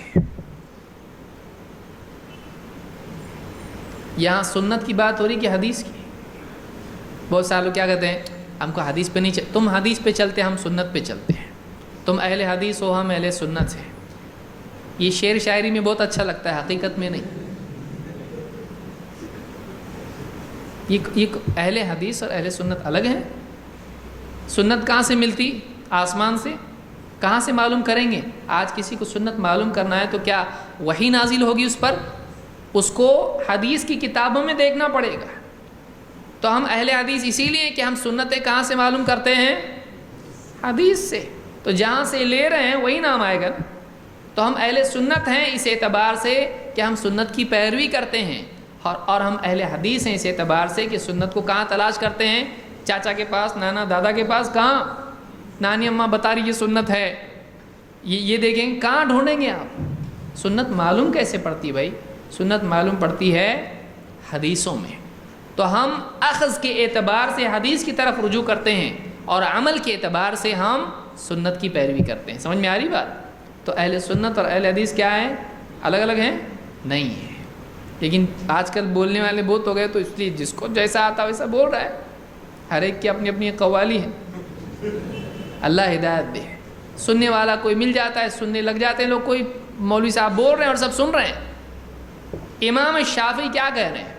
وہ آدمی جو کسی بعد والے کے قول کی وجہ سے اللہ کے نبی صلی اللہ علیہ وسلم کی حدیث چھوڑ دے، یہ نہیں کہہ رہے سنت چھوڑ دے، یہ کہہ رہے ہیں حدیث چھوڑ دے، وہ آدمی گمراہ ہے۔ معلوم یہ ہوا کہ حدیث کے مطابق دیکھنا پڑتا ہے کسی کی بات حدیث کے خلاف ہے یا مطابق ہے، تو حدیث اور سنت کو الگ کرنے کی کوئی ضرورت نہیں ہے آپ کو۔ اسی طرح سے آپ دیکھیے اور ایک قول امام احمد بن حنبل کا، کہتے ہیں من رد حدیث رسول اللہ صلی اللہ علیہ وسلم فهو على شفا هلكة، سیر اعلام النبلاء میں اس کو امام الذہبی نے روایت کیا ہے، کہتے ہیں کہ من رد حدیث رسول اللہ صلی اللہ علیہ وسلم، جو اللہ کے رسول صلی اللہ علیہ وسلم کی حدیث کو رد کر دے وہ آدمی ہلاکت کے گڑھے میں جا گرا۔ کس کو رد کر دے؟ سنت کو، حدیث کو۔ تو کسی کا یہ کہنا کہ تم لوگ حدیث پر چلتے ہو نا، یہ غلط ہے، تم کو سنت پہ چلنا چاہیے۔ اب اتنے بڑے بڑے امام کیا ہیں، یہ غلط ہیں، ان کو نہیں سمجھتا ہے کیا لفظ استعمال کرنا چاہیے۔ ان کو معلوم ہے کہ سنت پر ہی چلنا چاہیے، لیکن سنت آتی کہاں سے ہے؟ سنت معلوم کیسے پڑتی ہے؟ حدیثوں میں تو معلوم پڑے گی۔ تو چاروں امام، چاروں کا کہنا یہ ہے کہ نبی صلی اللہ علیہ وسلم کی بات کے مقابلے میں کسی کی بات نہیں چلے گی۔ یہ اصول ہے جو چاروں اماموں نے ہم کو دیا ہے۔ عجیب بات یہ ہے کہ آدمی اس اصول کو چھوڑ کے باقی امام کے اقوال کو مانے، یہ کون سا ماننا ہوا بھائی؟ آپ جب امام کو مان رہے ہیں، ہم بھی مان رہے ہیں، تو اس اصول کو آپ کیوں نہیں مان رہے؟ کہ امام ابو حنیفہ کہتے ہیں کہ میری بات اللہ اور اس کے رسول کی بات سے ٹکرائے تو میری بات چھوڑ دو، آپ کیوں نہیں چھوڑ رہے؟ آپ کیوں نہیں چھوڑ رہے؟ لیکن تعصب کیا کرتا ہے؟ تعصب آدمی کو بتاتا ہے کہ کچھ تو ہوگا۔ اب کئی باتیں اس میں آتی ہیں۔ پہلی چیز حدیث کی تأویل، نہیں حدیث کا یہ مطلب نہیں ہے، امام کو سمجھا ہوگا، ہم سے زیادہ جانتے تھے، تو امام کے حوالے معاملے کو کر دینا۔ نمبر ایک کہ امام صاحب ہم سے زیادہ جاننے والے تھے، وہ کوفہ میں رہتے تھے، وہ فلاں جگہ رہتے تھے، وہ ان کا دور قریب ہے، لہٰذا ان کو زیادہ معلوم ہوگا، ہم کو نہیں معلوم۔ یہی بات امام شافعی کے بارے میں کیوں یاد نہیں آتی؟ امام شافعی کے بارے میں جب کوئی مسئلہ آتا ہے کہتے دیکھیے یہ حدیث ہے، اس سے امام شافعی کا قول ٹکراتا ہے۔ اچھا اب آپ کو سمجھ میں آ رہی ہے حدیث اور امام شافعی کے قول میں تعارض، لیکن جب اپنے امام کا معاملہ آیا تب آپ کو یہ سمجھ میں نہیں آتا ہے، تب جہالت کا اقرار ہے۔ اور اب جب امام شافعی کا معاملہ آیا تو اب آپ علامہ بنے ہوئے ان کو رد کرنے میں، تو یہ کون سی پالیسی ہے؟ یہاں پر جاہل اور وہاں پر بالکل محدث، شیخ الحدیث اور بالکل فقیہ، ان کا رد کرنے کے لیے دلائل مل جا رہے ہیں، لیکن اپنے امام کی بات چیک کرنے کے لیے دلائل کیوں نہیں مل رہے آپ کو؟ تب کیوں سمجھ میں نہیں آ رہا ہے؟ یہ ایک مسئلہ ہوتا ہے۔ پھر کبھی حدیثوں کی تأویل، حدیث آپ سمجھے نہیں، حدیث کا مطلب ایسا نہیں ایسا ہے، تو بجائے امام کے قول کو چیک کرنے کی کہ واقعی صحیح ہے کہ نہیں، حدیث ہی کو امام کے حساب سے ایڈجسٹ کیا جائے، یہ ایک دوسرا مسئلہ ہے۔ یا پھر اور ایک قدم آگے بڑھ کے کیا، حدیث ضعیف ہے، ہمارے امام نے نہیں لی نا تو حدیث ضعیف ہوگی، اگر صحیح ہوتی تو ہمارے امام ضرور اس پر عمل کرتے ہیں۔ اور اس طرح کی نہ جانے کتنے اور طریقے اپنا کر اللہ اور اس کے رسول کی بات کو یا تو تحریف، تأویل یا پھر اس کا انکار تک ہو جاتا ہے۔ تو یہ تعصب ہے، اس کو تعصب کہتے ہیں کہ جب دل میں ایک انسان کو آدمی مقام دے دیتا ہے اور اتنا بڑا مقام دے دیتا ہے کہ اس کی بات سے ہٹنے کو اپنے لیے غلط سمجھتا ہے، تو پھر قرآن و سنت کی بات اس کے خلاف جب سامنے آتی ہے، دو میں سے کیا لے مسئلہ پیدا ہو جاتا ہے، اور پھر خاص طور سے اس کی بنیاد پر رشتے، ناطے، گدیاں اور تجارتیں بن جاتی ہیں، تو پھر آدمی کے لیے بڑا مشکل ہوتا ہے اس کو چھوڑنا۔ پھر آدمی کیا کرتا ہے؟ قرآن و سنت کو ایڈجسٹ کرتا ہے۔ یہ سب سے گھناؤنا جرم ہے، یہ تحریف ہے، اور تحریف بہت سخت گناہ ہے۔ آئیے دیکھتے ہیں ہم لوگ کہ اس طرح کی مذہبی جمود اور اس طرح کا مذہبی جمود اور تعصب، اس کے کیا نقصانات اور نتائج ہیں، اور تاریخ میں اس سلسلے میں کیا کیا ہوا ہے۔ بہت بڑا موضوع ہے، کچھ مثالیں اس میں ہم لوگ انشاءاللہ دیکھیں گے۔ تقلید کا اور تعصب کا بہت ہی گہرا رشتہ ہے۔ یہ میں نہیں کہہ رہا ہوں، یہ کون کہہ رہا ہے؟ امام الطحاوی۔ امام الطحاوی کے بیٹے ابو الحسن علی فرماتے ہیں سمعت ابی یقول، میں نے اپنے والد ابو جعفر الطحاوی، الطحاوی کون مانے جاتے ہیں؟ ان کو لوگ حنفی کہتے ہیں کیونکہ ان کے بہت سارے مسائل امام ابو حنیفہ رحمۃ اللہ علیہ کے مسائل کے موافق ہیں۔ ٹھیک ہے، آئیے سنتے ہیں۔ کہتے ہیں کہ میں نے اپنے والد امام الطحاوی سے سنا وذکر فضل ابی عبید ابن حربویہ، انہوں نے ابو عبید ابن حربویہ کی فضیلت، ان کی شان بیان کی، وہ فقہ اور ان کی فقاہت ان کی گہری سمجھ دین کی، اس کے بارے میں تعریف کی ہے۔ کس کی؟ ابو عبید ابن حربویہ، اس زمانے کے عالم تھے۔ فقال کان یذاکرنی بالمسائل، کہتے ہیں کہ وہ میرے ساتھ مسائل کا مذاکرہ کیا کرتے تھے۔ فاجبتہ یوما فی مسئلہ، ایک دن میں نے کسی مسئلے میں ان کا جواب دیا ہے۔ فقال لی ما ھذا قول ابی حنیفہ، انہوں نے کہا یہ امام ابو حنیفہ کا قول نہیں جو تم کہہ رہے ہو۔ ابو عبید ابن حربویہ نے کیا کہا؟ آپ جو جواب دے رہے ہیں، یہ فتویٰ دے رہے ہیں یا مسئلے کا جواب بتا رہے ہیں، آپ کا یہ جو قول ہے یہ امام ابو حنیفہ کا قول یہ نہیں ہے، آپ الگ جواب دے رہے ہیں۔ انہوں نے کہا ایھا القاضی، کہا قاضی صاحب، بڑے عالم تھے وہ بھی، کہا کہ قاضی صاحب او کل ما قالہ ابو حنیفہ اقول بہ، آپ کیا سمجھتے ہیں کیا امام ابو حنیفہ نے جو کہا ہے میں بھی وہی بات کہتا ہوں؟ یعنی ہر بات جو امام ابو حنیفہ کہیں میں بھی وہی کہوں، ایسا ہے کیا؟ ایسا نہیں ہے۔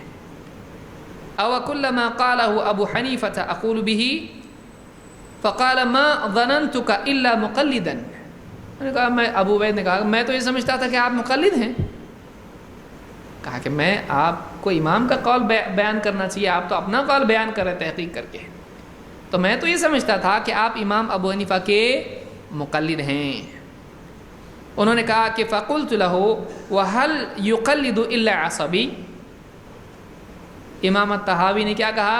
اچھا، کہا کہ تعصب والے کے سوا بھی کوئی تقلید کرتا ہے؟ کون کہہ رہا ہے؟ امام الطحاوی، جن کو حنفی مانتے ہیں لوگ، انہوں نے کہا کہ تقلید تعصب والے کے سوا اور کوئی کر سکتا ہے کیا؟ متعصب ہی تقلید کرتا ہے۔ ابو عبید نے جب سنا تو اپنی طرف سے اور اضافہ کر دیا، کہا او غبی، غبی کہتے ہیں ایک دم کم عقل آدمی کو، بدھو، بے وقوف، نادان، کم سمجھ، اس کو کیا کہتے ہیں؟ غبی۔ تو انہوں نے کہا کہ صرف تعصب والا ہی تقلید کرتا ہے؟ انہوں نے کہا ہاں، اور بدھو قسم کا آدمی وہ تقلید کرتا ہے۔ تو یہ دو قسم کے لوگ کیا کرتے ہیں؟ تقلید، یا تو تعصب والا ضدی، یا تو ایک دم ناسمجھ آدمی جس کو عقل کم ہو، ایسا آدمی تقلید کرتا ہے۔ یہ میں کہہ رہا ہوں؟ نہیں، یہ دو بڑے بڑے عالم کہہ رہے ہیں، ایک ابو جعفر الطحاوی اور دوسرے ابو عبید کہہ رہے ہیں۔ کہتے ہیں ابو جعفر الطحاوی کہتے ہیں کہ فطارت هذه الكلمة بمصر حتى صارت مثلا وحفظها الناس، کہتے ہیں ہمارے دونوں کی جو بات چیت ہے اور یہ جو جملہ ہے کہ کیا تعصب والے اور بدھو قسم کے آدمی کے سوا ہی کوئی تقلید کرتا ہے؟ یہی لوگ تو تقلید کرتے ہیں۔ یہ جملہ پبلک میں مشہور ہو گیا، مصر میں یہ جملہ پھیل گیا، یہاں تک کہ یہ مثال کے طور پر کہاوت جیسی بن جاتی ہے، یہ کہاوت کے طور پر کہا جانے لگا اور لوگوں نے اس کو یاد کر لیا۔ ہاں، تقلید تو صرف تعصب والا اور بدھو ہی کرتا ہے، تو یہ فیمس ہو گیا جملہ لوگوں میں اور لوگوں نے اس کو یاد کر لیا۔ تو یہ ابو جعفر الطحاوی کہتے ہیں کہ تقلید کرنے والے کے لیے دو نقصان ہوتے ہیں، یا دو نقصان میں پھنسا ہوا آدمی تقلید کرتا ہے، جیسا بھی آپ ایک ہی بات ہے۔ ایک کیا ہے؟ ایک کمی تعصب، اور دوسرا کم فہمی، سمجھ نہیں اس کو، اس لیے تقلید کر رہا ہے۔ تو یہ لسان المیزان میں جلد نمبر 1 صفحہ نمبر 626 پر یہ قول موجود ہے، کسی کو ڈھونڈنا ہے تو ڈھونڈ سکتا ہے۔ چلیے آگے بڑھتے ہیں۔ تعصب مذہبی کے نقصانات کیا ہیں؟ نمبر 1، بے جا تأویلات، اور یہ کوئی ایسی ثریا پر جا کے دیکھنے کی چیز نہیں ہے، یہ اپنے معاشرے میں ہم کو مل جاتا ہے۔ جب بھی جا کر کوئی آدمی کسی سے کوئی بات کہتا ہے اور اس کو لگتا ہے کہ حدیث ایک طرف جا رہی ہے اور امام کا قول ایک طرف جا رہا ہے، تو پھر وہ کیا کرنے لگتا ہے؟ حدیث کے ساتھ ایڈجسٹمنٹ سسٹم چالو کر دیتا ہے. ایسا نہیں ہوگا، حدیث ایسی ہوگی، اس کا یہ مطلب نہیں ہے، وہ ایسا ہوگا، یا منسوخ ہوگی، یا یہ مطلب ہے اس کا. تو اس طرح سے حدیثوں کی تعویلات شروع کر دیتا ہے. حدیث کی اس طرح کی تعویل کرنا اس نیت سے کہ امام کے قول کے مخالف نہ بنے، یہ خود ایک گمراہی ہے، یہ تحریف کی ایک شکل ہے. آئیے دیکھتے ہیں اس سلسلے میں کیا آیا ہے. نعیم ابن حماد کہتے ہیں، یہ علماء میں سے گزرے ہیں، کہتے ہیں کہ من ترک حدیثا معروفا فلم يعمل به واراد له علة ان يطرحه فهو مبتدع. الفقیہ والمتفقہ میں خطیب البغدادی نے اس کو ذکر کیا ہے. کہتے ہیں من ترک حدیثا معروفا، ایک آدمی اگر ایک معروف حدیث ہے، ڈھکی چھپی کوئی تو معلوم نہیں کیا ہے حدیث، معروف حدیث ہے، لوگ جانتے ہیں یہ حدیث ہاں اللہ کے نبی صلی اللہ علیہ وسلم کی حدیث ہے، جو کسی معروف حدیث کو چھوڑ دے، اس پر عمل نہیں کرے، فلم یعمل بہ، اس پر عمل نہ کرے، اور معروف حدیث ہے لیکن چھوڑ دے اس کو، وَأَرَادَ لَهُ عِلَّةً أَن يَطْرَحَهُ، اور اس کے دل میں تمنا پیدا ہو کاش کہ کوئی ایسی بات اس میں نکل آئے کہ جس سے اس کو ضعیف قرار دے کے چھوڑ دیا جائے، تو کہا یہ آدمی بدعتی ہے. بدعتی کون ہوتا ہے؟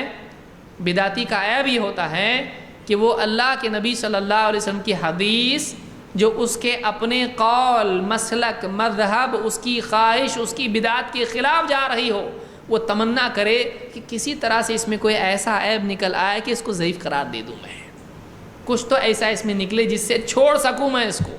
ایسا اگر کسی کے دل میں جذبہ پیدا ہوتا ہے تو یہ آدمی بدعتی ہے. کیوں؟ بدعتی خواہش پر، اور یہ خواہش پرستی ہے کہ اپنی خواہش کے مطابق چاہ رہا ہے کہ حدیث رد ہو جائے. تو جس کے دل میں حدیث شارٹ میں آپ اس کو اپنی زبان میں آپ کہیں گے، جو حدیث چھوڑنے کا بہانہ ڈھونڈے وہ بدعتی ہے. جو حدیث سے اپنا گلا چھڑانے کی کوشش کرے وہ بدعتی ہے. جو اب حدیث سے فرار اختیار کرنے کے راستے ڈھونڈے وہ بدعتی ہے. جو آدمی نبی کے ماننے کا جذبہ رکھتا ہے وہ کیا کرے گا؟ ارے ایک حدیث ملی، اس پہ عمل کرنا چاہیے تاکہ اللہ خوش ہو، یہی کرے گا نا، کیونکہ اس کی نیت کیا ہے، کس کی پیروی کرنا ہے؟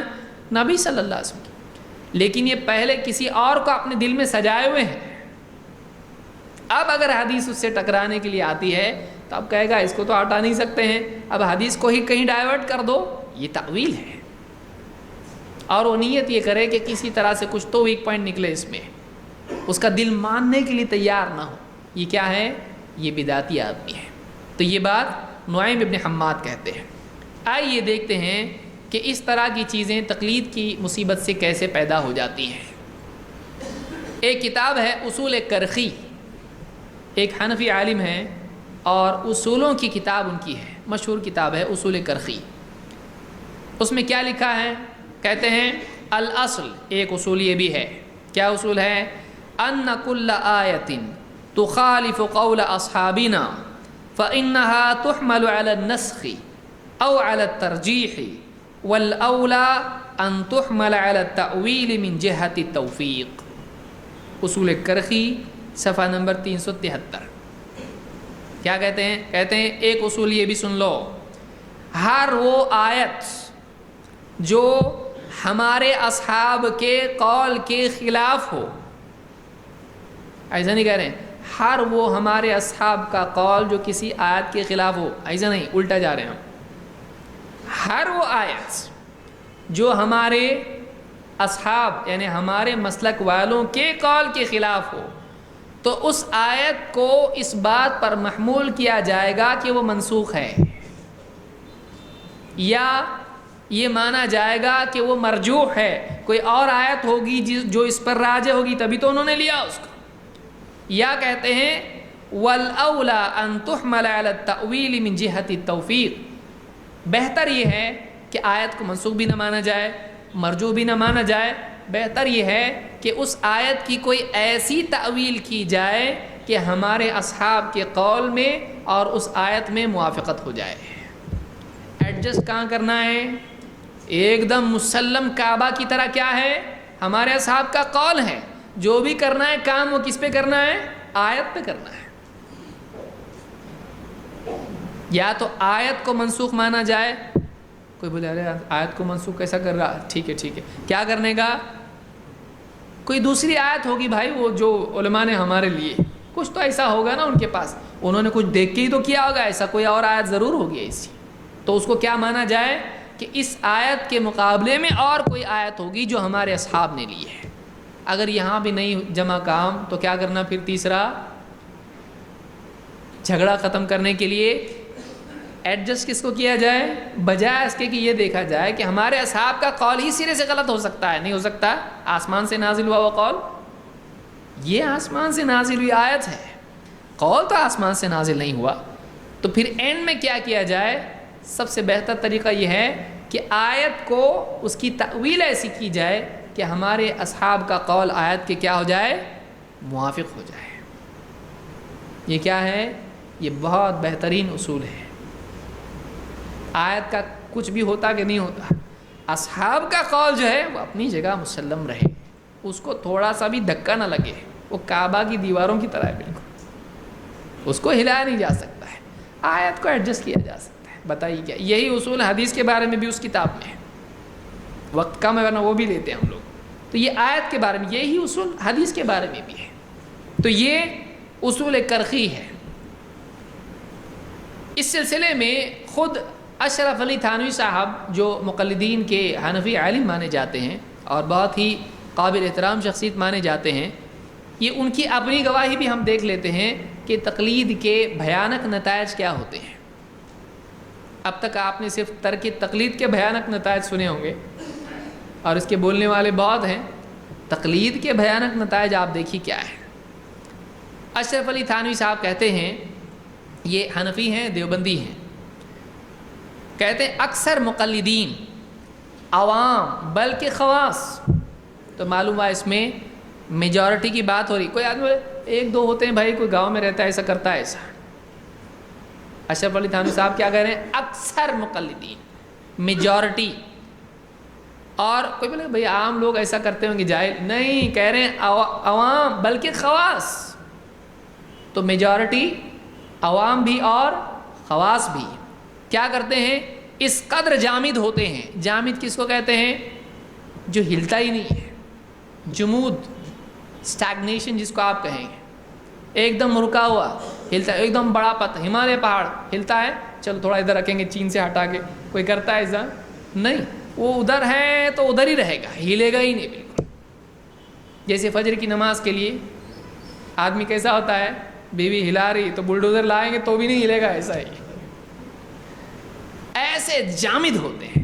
کہتے ہیں کہ اگر اکثر مقلدین عوام بلکہ خواص اس قدر جامد ہوتے ہیں کہ اگر قول مجتہد کے خلاف کوئی آیت یا حدیث کان میں پڑتی ہے تو ان کے قلب میں انشراح و انبساط نہیں رہتا۔ ان کے دیکھیے تھوڑا بات اردو ہے اس لیے بہت سارے لوگوں کو بولے گا یہ قول چھوڑ کے آگے کا بولو کچھ، سر اس کو سمجھو آپ۔ کہتے ہیں کہ اس قدر جامد ہوتے ہیں کہ اگر مجتہد کے قول، کسی امام کے قول کے خلاف کوئی آیت یا حدیث کان میں پڑتی ہے تو سب سے پہلے کیا ہوتا ہے؟ ان کے قلب میں انشراح اور انبساط۔ انشراح کس کو کہتے ہیں؟ سینہ کھلا ہونا، دل کھلا ایک دم بند ہو جاتا ہے، اور انبساط بس آتا کھلا پن یا خوشی وہ غائب ہو جاتی ہے ان کی، ارے یہ آیت امام کے خلاف آ گئی تو دل کی خوشی کیا ہو جاتی ہے؟ بالکل کافور ہو جاتی ہے، اور ان کے دل کے اندر کا کھلا پن تنگی میں دل تنگ ہو جاتا ہے، دل تنگ ہو جاتا ہے، اور خوشی دل سے تو کیا چہرے سے بھی غائب ہو جاتی ہے۔ کیوں؟ اس لیے کہ امام کے خلاف آیت آ گئی یا حدیث آ گئی۔ کہتے ہیں بلکہ اول استنکار قلب میں پیدا ہوتا ہے، دل میں استنکار، استنکار انکار کی شاخ ہے۔ اول دل میں کیا ہوتا ہے؟ نو آ جاتا ہے ایک دم، کس کے لیے؟ امام کے قول کے لیے نہیں، آیت حدیث کے لیے۔ دل میں قبولیت نہیں رہتی ہے، کیسے ایکسیپٹ کرنا ہے اس کو؟ کیوں؟ امام کے قول کے خلاف ہی ہے، تو دل میں اول تو انکار پیدا ہو جاتا ہے، استنکار۔ پھر تأویل کی فکر ہوتی ہے، لیکن ارے آیت کا کیسا انکار کریں گے، حدیث کا کیسے کفر ہو جائے گا نا ایک دم، تو انکار کی ایک دوسری شاخ کیا ہے؟ برانچ، تأویل، ڈائیورٹ کر دو، ڈائیورٹ کر دو. تو آیت یا حدیث کو کیا کرتے ہیں؟ اس کی تأویل کر دیتے ہیں. پھر تأویل کی فکر ہوتی ہے، خواہ کتنی ہی بعید اور خواہ دوسری دلیل خواہ کتنی ہی بعید ہو، کتنی ہی دور کی تعویل کرنی پڑے، تعویل سے کام لیتے ہیں. اور خواہ دوسری دلیل قوی اس کے معارض ہو، چاہے دوسری دلیل اس کے معارض کیوں نہ ہو، یعنی دوسری اور دلیل ہے جو اس تعویل کے خلاف ہے، تب بھی اس تعویل پر ٹکے رہتے ہیں. بلکہ مجتہد کی دلیل اس مسئلے میں بجز قیاس کے کچھ بھی نہ ہو، بلکہ مجتہد کے پاس قیاس کے سوا کوئی دلیل نہیں ہے، پھر بھی مجتہد کی بات مانیں گے. بلکہ خود اپنے دل میں اس تعویل کی وقعت بھی نہ ہو، بلکہ اینڈ میں خود جو تعویل کر رہا ہے بچنے کے لیے، بلڈنگ گرنے سے بچانے کے لیے جو سہارا دے رہا ہے، اس کو خود معلوم ہے کہ سہارا بالکل کچا ہے، تبھی بھی سپورٹ دے رہا ہے اس کو. مگر نصرت مذہب کے لیے تعویل ضروری سمجھتے ہیں. تعویل ضروری کیوں ہے بھائی؟ اپنے مذہب کا سپورٹ کرنا ضروری ہے. اب ہم نہیں کریں گے تو کون کرے گا؟ ہم تو ماننے والے ہیں نا. اپنے گھر کی ہم حفاظت نہیں کریں گے تو کون کرے گا؟ تو اپنے مذہب کی نصرت اگر ہم نہیں کریں گے تو کون کرے گا؟ نصرت مذہب ضروری سمجھتے ہیں، تعویل ضروری سمجھتے ہیں. دل یہ نہیں مانتا کہ قول مجتہد کو چھوڑ کر حدیث صحیح صریح پر عمل کر لیں. کون بیان کر رہا ہے؟ اشرف علی تھانوی صاحب. مقلدین اکثر عوام بلکہ خواص کا حال بیان کر رہے ہیں. یہ تقلید کی نحوست ہے. بلکہ دل یہ نہیں مانتا کہ قول مجتہد کو چھوڑ کر حدیث صحیح صریح پر عمل کر لیں، یعنی دل یہ مانتا ہی نہیں کہ مجتہد کی بات چھوڑ دیں اور حدیث پر عمل کریں، چاہے حدیث صحیح ہو چاہے حدیث صریح ہو. صاف ستھری صاف بات ہے اس کے اندر، کھلی بات ہے اس میں. بعض سنن مختلف فیہا، مثلا آمین بالجہر وغیرہ پر حرب و ضرب کی نوبت آ جاتی ہے. بعض ایسی سنتیں جن میں علماء کا اختلاف ہے، جیسے زور سے آمین بولنا، یا اسی طرح سے اور بھی دوسری سنتیں ہیں، مثلا آمین بالجہر وغیرہ پر مار پیٹ کی نوبت آ جاتی ہے. اتنے ڈٹے رہتے ہیں کہ آمین بولنے والا یا امام کے پیچھے قرات کرنے والا وغیرہ جو مسائل جو ان سے اختلاف رکھنے والے ہیں، ان کی دھلائی کرنے کے لیے بھی تیار ہو جاتے ہیں. کئی اس میں اس کے وکٹم بیٹھے ہوں گے.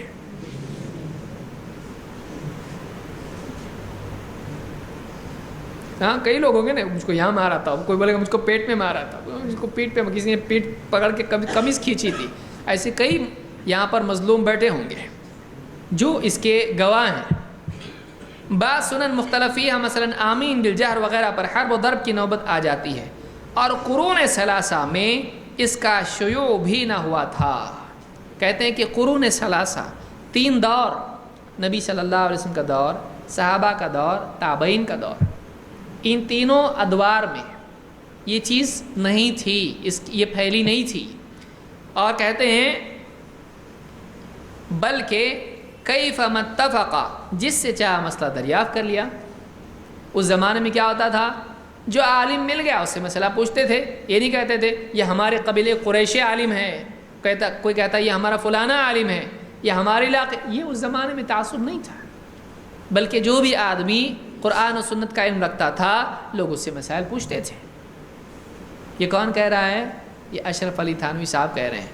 تو معلوم یہ ہوا کہ خود ایک عالم کا جس کو مقلد مانا جاتا ہے، اس کا اپنا وہ گواہ ہے، اس کے اوپر وہ گواہ ہے، اس کا اپنا تجربہ یہ ہے کہ اکثر مقلدین کا یہ حال ہوتا ہے، اور عوام نہیں بلکہ خواص کا بھی یہ حال ہوتا ہے. تو تقلید کی وجہ سے جب اتنی بربادی آ رہی ہے، دشمنی کس سے مول رہا ہے؟ وہ اللہ کے نبی کی مخالفت کر کے کس سے دشمنی مول رہا ہے؟ اللہ سے. تو یہ چیز کیسے خیر ہو سکتی ہے جب اس سے میجورٹی ایسی ہو جاتی ہے اور عوام تو عوام، خواص بھی ایسے ہو جاتے ہیں؟ وہ اچھی چیز ہو سکتی ہے؟ کیسے اچھی ہو سکتی ہے؟ تذکرۃ الرشید جلد نمبر 1 صفحہ نمبر 131. اس کی کچھ اور مثالیں دیکھیں.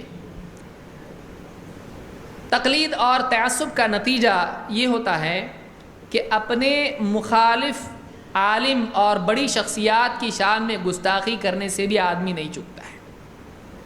لوگ ہم کو کہتے ہیں کہ آپ لوگ اماموں کی شان میں گستاخی کرتے ہیں. ہم تو چاروں کو مانتے ہیں، لیکن آپ دیکھیے تقلید اور تعصب کے نتیجے میں بات کہاں تک پہنچی ہے. آگے تو اور بہت ساری چیزیں آنی باقی ابھی ہیں. پٹائی والے بھی مسئلے آنے والے ہیں. محمد ابن محمد ابن محمد ابن محمد ابن ابی بکر الدمرانی الہندی محب الدین الحنفی کے بارے میں حافظ ابن حجر لکھتے ہیں اپنی کتاب انباء الغمر بابناء العمر، اس کی جلد 1 صفحہ 345 پہ لکھتے ہیں قدم مکہ قدیما، بہت پہلے سے آ کے مکہ میں بس گئے تھے.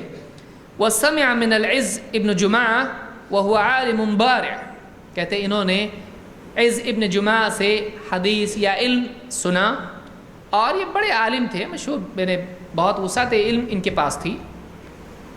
وَكَانَ يَعْتَمِرُ فِي كُلِّ يَوْمٍ، ہر دن عمرہ کرتے ہیں. وَيَقْرَأُ كُلَّ يَوْمٍ ختمہ، ہر دن ایک قرآن ختم کرتے ہیں. یہ سب اچھا تھا. وَيَكْتُبُ الْعِلْمِ، اور علم کی باتیں لکھنے میں ہی مصروفیت ان کی تھی. وَلَكِنَّهُ كَانَ شَدِيدُ الْعَصَبِيَّةِ، لیکن یہ صاحب اتنے بڑے عالم ہو کے بھی بہت سخت تعصب والے تھے. تعصب کی بلا اتنے بڑے عالم سے بھی کیسی کرتوت کرواتی دیکھیے. وَكَانَ شَدِيدُ الْعَصَبِيَّةِ، کہتے ہیں کہ یہ شدید العصبیہ، تعصب میں ڈوبے ہوئے تھے، بہت سخت متعصب آدمی تھا. کیا کرتے تھے؟ یقع فی الشافعی ویرا ذلک عبادہ، امام شافعی کی شان میں گستاخیاں کرتے اور یہ سمجھتے کہ میں جو کر رہا ہوں وہ عبادت ہے. میں نہیں کہہ رہا ہوں، کون کہہ رہا ہے؟ حافظ ابن حجر، کہ امام شافعی کے خلاف بہت کچھ کہتے، ان کی شان میں گستاخیاں کرتے. یقع فیہ کا مطلب ہوتا ہے ان کی ذات میں عیب نکالنا، ان کے خلاف بولنا، ان کو برا کہنا. یقع فیہ، ان کے عیب نکالنا. امام شافعی کے عیوب نکالتے، ان کی شان میں گستاخیاں کرتے اور کیا کہتے؟ یرا ذلک عبادہ، یہ سمجھتے کہ میں جو ان کی برائی کر رہا ہوں یہ عبادت ہے. ایسا کوئی اہل حدیث ہے کہ جو امام ابو حنیفہ کی شان میں گستاخی کرے؟ کتنی نیکیاں ملی بتائیے ذرا، ایسا بولتا ہو. اب دیکھیے تعصب اور تقلید کی یہ بلا ہے. یہاں تک آدمی جا سکتا ہے کہ کر رہا تو غلط، اور غلط کر کے بھی اس پہ ثواب کی امید اللہ سے رکھے کہ میں جو کر رہا ہوں یہ ثواب ہے. ہم تو چاروں کا نام لیتے تو سب کے اوپر رحمت کی دعا کرتے ہیں. یہ تعصب اور تقلید کی بیماری کا نتیجہ ہے. بلکہ ابن عابدین نے یہ حنفی تھے جن کا ذکر میں نے کیا، ایک شعر ذکر کیا ہے جو در مختار یا رد المحتار میں بھی بغیر نقطے کے، رد المحتار، اس کتاب میں ابن عابدین نے شعر نقل کیا ہے. شعر کیا ہے؟ فلعنت ربنا اعداد رمل على من رد قول ابی حنیفہ، اللہ کی لعنت ہو، ریت کے ذروں کے برابر لعنت ہو. کس پر؟ علی من رد قول ابی حنیفہ، اس آدمی پر لعنت ہو جو ابو حنیفہ کا قول چھوڑ دے، جو ابو حنیفہ کا قول رد کر دے. امام ابو حنیفہ رحمۃ اللہ، کوئی یہ کہہ رہا ہے لعنت ہو اللہ کی جو نبی صلی اللہ علیہ وسلم کا قول چھوڑ دے؟ نہیں. کس کا قول چھوڑ دے؟ امام. کیوں بھائی باقی اماموں کا کیوں نہیں؟ اگر واقعی ایسا ہے تو چاروں کے بارے میں ہونا چاہیے. وہ بھی نہیں ہے اور وہ بھی صحیح نہیں ہے. جو آدمی امام ابو حنیفہ کا قول چھوڑ دے، اس کو رد کر دے، اس پر لعنت ہو. تھوڑی سی لعنت نہیں، اتنی لعنت کہ زمین پر جتنے ریت کے کنکر ہیں اتنی لعنت اس کے اوپر. کیا قصور ہے بیچارے کا؟ امام ابو حنیفہ کا قول رد کر دیا. کون آتا ہے اس میں؟ امام شافعی آتے ہیں اس میں، امام مالک آتے ہیں اس میں، امام احمد ابن حنبل آتے ہیں، کیونکہ ان تینوں نے امام ابو حنیفہ کا قول چھوڑا ہے. تو کیا یہ لعنت ان پر بھی نہیں جاتی ہے؟ یہ اصول کہاں سے آ گیا کہ فلاں صاحب کا قول چھوڑنے والے پر لعنت؟ یہ کون سا اصول ہے؟ بلکہ یہ لعنت نہ صرف دوسروں پہ جاتی ہے، خود حنفی حضرات پر آ جاتی ہے، کیونکہ انہوں نے خود، دیکھیے اب بچ رہا کون اس سے، انہوں نے خود جو ہے امام ابو حنیفہ رحمۃ اللہ علیہ کے کئی اقوال چھوڑے ہیں. امام ابو حنیفہ کے بالکل قریبی شاگرد امام محمد اور امام ابو یوسف، انہوں نے امام ابو حنیفہ کے قول چھوڑے ہیں. اور آج بھی کتنے حنفی ہیں انہوں نے امام ابو حنیفہ کا قول چھوڑا ہے. امام ابو حنیفہ رحمۃ اللہ علیہ صلاۃ الاستسقاء کو تسلیم نہیں کرتے تھے. ابھی جو بارش کی دعا اور نماز ہوتی ہے بارش کے لیے، امام ابو حنیفہ نہیں مانتے تھے اس کو. جو آدمی اس قول کو چھوڑ رہا ہے اس پہ سب پہ لعنت. بتائیے یہ کون سا طریقہ ہے؟ تو اس طرح کے اقوال بعض لوگوں نے تعویل کرنے کی کوشش کی اس قول کی، لیکن شعر باقی رکھا ہے. کہا کہ یہ وہ جو ضد کی بنیاد پر چھوڑے، تو اس میں کہاں ہے ایسا؟ تو آپ بول رہے نا شعر لکھا آپ نے، شعر جس نے لکھا اس نے بولا ایسا نہیں، تو آپ اس کی تعویل کر رہے ہیں. اور ایسا شعر نبی کے بارے میں کیوں نہیں بول رہے آپ؟ نبی کے بارے میں بولیے کہ جو نبی کی حدیث رد کر دے اس پر ایسا ڈر اس میں کیوں، اس میں کیوں نہیں؟ اس سلسلے میں آپ سوچیے یہ جو شعر ہے اس کی زد کس کس پر پڑتی ہے؟ یہ تعصب کا نتیجہ ہوتا ہے، یہ تعصب کا نتیجہ ہوتا ہے. ملا خسرو ایک عالم گزرے ہیں، کہتے ہیں وَنَقَلَ فِي شَرْحِ الْمَجْمَعِ عَنِ الْكِفَایَةِ، شرح مجمع میں کفایہ سے یہ بات نقل کی گئی ہے، الاقتداء بالشافعی مکروہ لَكِنَّهُ إِنْ عَلِمَ مِنْهُ مَا يُفْسِدُ الصَّلَاةَ كَالْفَصْدِ لَا يَجُوزُ. درر الحکام شرح غرر الاحکام میں یہ بات موجود ہے، جلد نمبر 1 اور صفحہ نمبر 86. کہتے ہیں کہ علماء نے یہ بات نقل کی ہے کہ شافعی نماز پڑھا رہا ہو تو اس کے پیچھے نماز پڑھنا مکروہ ہے. یعنی حنفی کی نماز شافعی کے پیچھے کیا ہے؟ مکروہ ہے.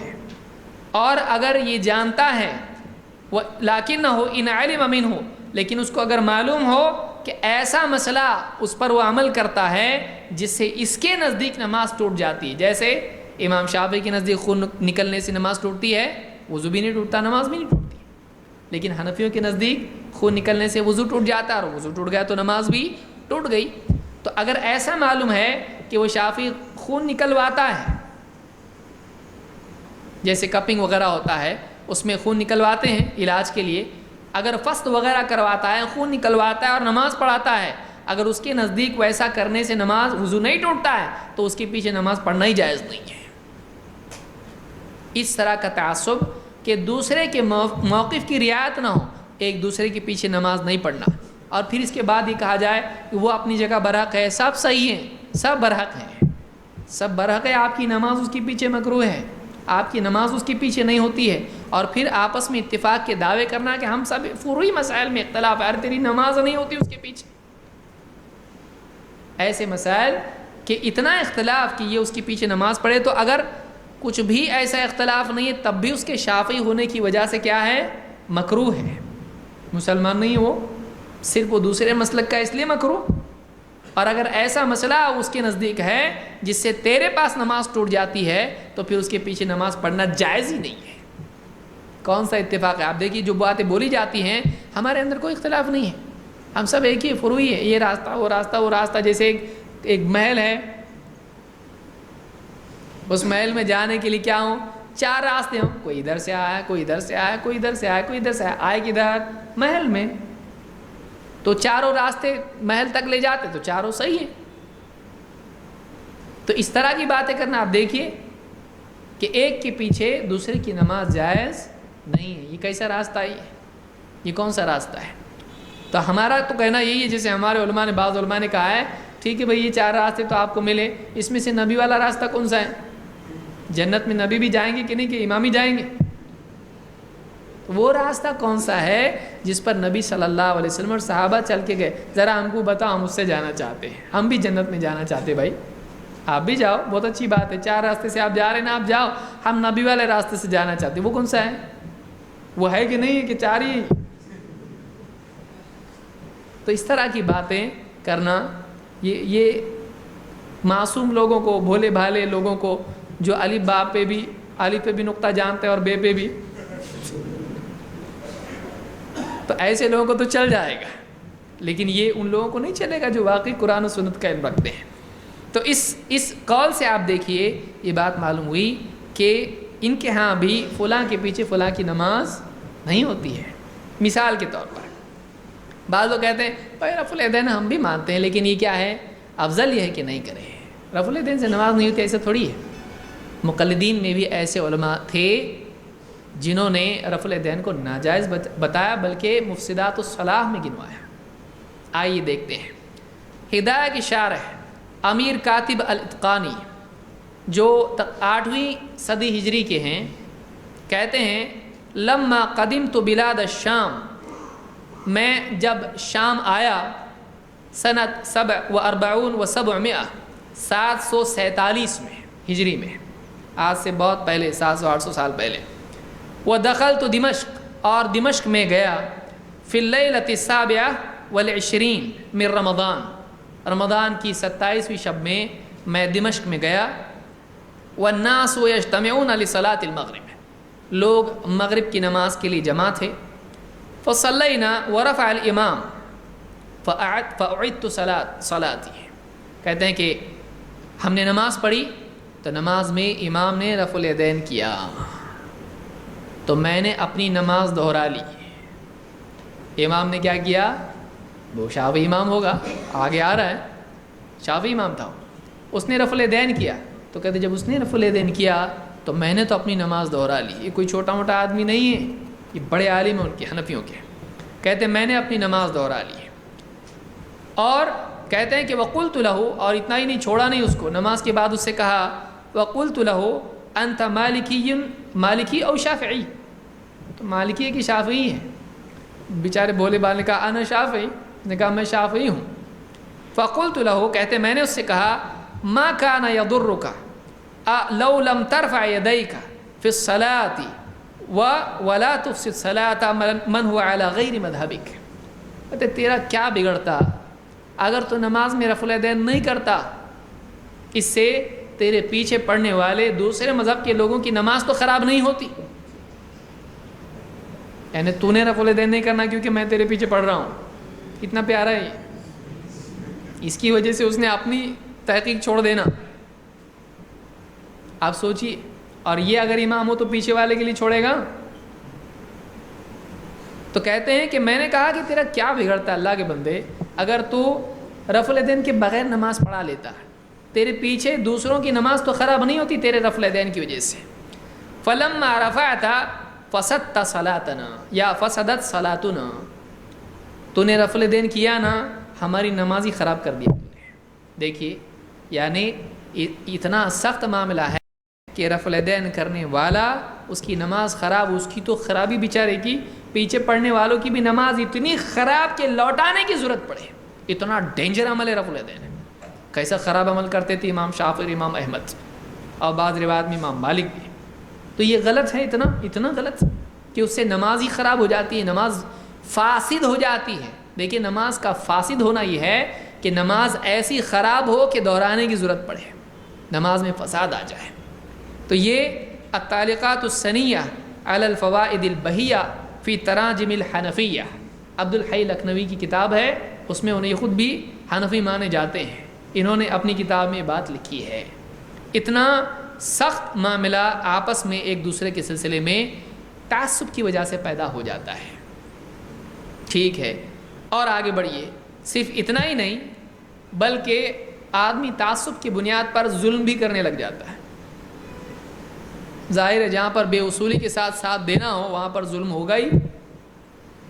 ابن نجیم کہتے ہیں، اب ذرا یہ بھی دیکھیے دلیل کی عزت کتنی ہے، کہتے ہیں وقالوا، علماء نے کہا المنتقل من مذهب الى مذهب باجتهاد وبرهان آثم، کہتے ہیں ایک آدمی اگر ایک مذہب پر ہے، مثلا حنفی ہے، یہ حنفی ہیں، ابن نجیم حنفی ہیں، کہتے ہیں اگر ایک آدمی ایک مذہب سے دوسرے مذہب پر جاتا ہے، مثلا حنفی سے شافعی ہوا، کیوں ہوا؟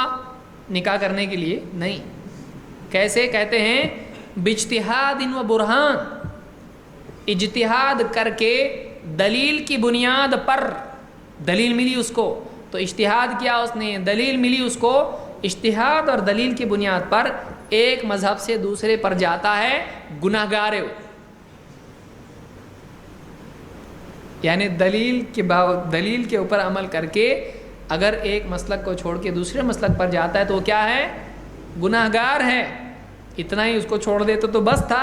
کہتے ہیں کہ یستوجب التعزیر، اس کو سزا دی جانی چاہیے۔ لیجئے، تو کہتے ہیں کہ فبلا اجتہاد و برہان اولا، تو یہ تو وہ آدمی ہے جو اجتہاد اور دلیل کی بنیاد پر کیا ہے، تو جو بغیر دلیل اور بغیر اجتہاد کے مذہب تبدیل کرتا ہے اس کو تو زیادہ سزا دینا چاہیے، اور وہ زیادہ گناہگار ہے۔ تو ایک عالم اگر تحقیق کر کے اگر وہ حنفی ہے اور وہ دیکھتا ہے کہ نہیں فلاں مسئلے میں فلاں قول راجح ہے، مجھ کو یہ نہیں بلکہ یہ کرنا چاہیے، تو دو پرابلم اس کے لیے ہے۔ ایک تو یہ کہ وہ پوری قوم میں کون مانا جائے گا، بہت نیک آدمی بھائی، تحقیق کر کے اس نے حق کے مطابق عمل کیا، کہا نہیں یہ گناہگار ہے، اس کا دین خراب ہو گیا، یہ بد دین ہے، یہ گمراہ ہے۔ اور آج آپ دیکھیے سماج میں ایسے ہی ہوتا ہے۔ اور نمبر دو، اگر حکومت ہے حنفی تو یہ تو گیا کام سے، اور آگے آئے گا کیا ہوگا اگر حکومت آئے گی تو یہ آدمی گناہگار بھی ہے اور سزا کا بھی۔ تو کاہے کو آدمی بدلی کرے گا بھائی؟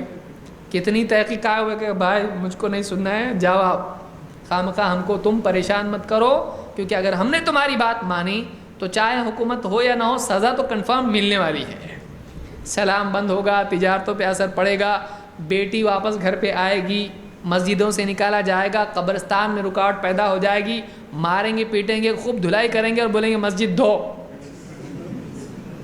پہلے تو اس کو دھوئیں گے خوب، اس کے بعد اس کو بولیں گے تو بھی مسجد دھو۔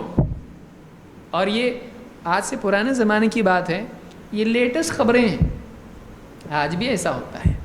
کون سا طریقہ ہے یہ تعصب کی برکت ہے، یہ تعصب کے نتائج ہے کہ ایک آدمی جب تعصب میں آتا ہے تو وہ بغیر اب دلیل اس کو ملی ہے بھائی، اس کو آپ کروانا کیا چاہ رہے ہیں؟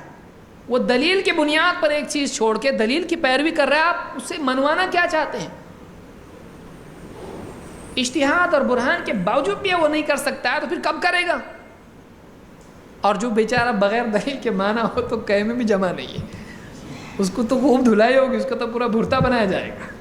وہ پوچھیں گے کیا دلیل تھی؟ بولے کچھ بھی دلیل نہیں، میں اس سعودی گیا تھا دیکھ کے کر رہا ہوں۔ سعودی گیا تھا، اچھا ہاں ادھر آتا، لو اس کو اندر۔ تو وہ آدمی اس کا تو گیا، وہ تو کبھی آئے گا ہی نہیں، بولے گا بیوی بچوں کو بولے گا پاسپورٹ بناؤ اور ادھر آؤ، میں نہیں آ رہا ادھر، میرا اوپر کا پاسپورٹ دے دیں گے یہ لوگ۔ یہ تعصب کے نتائج ہے۔ البحر الرائق شرح کنز الدقائق میں یہ چیز لکھی ہوئی ہے، یہ بات لکھی ہوئی ہے جلد 6 صفحہ نمبر 279 پر۔ سید ابو الحسن علی الندوی، یہ دیکھیے ساری میں ان کی گواہیاں دے رہا ہوں جو خود یہ مانتے ہیں۔ کوئی آدمی اہل حدیث ہے، سلفی لکھ رہا ہے، ہاں تم تو ہمارے خلاف غلط ہی لکھو گے، تمہارے پاس ہے کیا لکھنے؟ میں سب ماننے والوں کی باتیں، گھر کے لوگ ہیں، انہوں نے گھر میں بیٹھ کے دیکھا ایسا ہو رہا ہے تو انہوں نے لکھا اس کو۔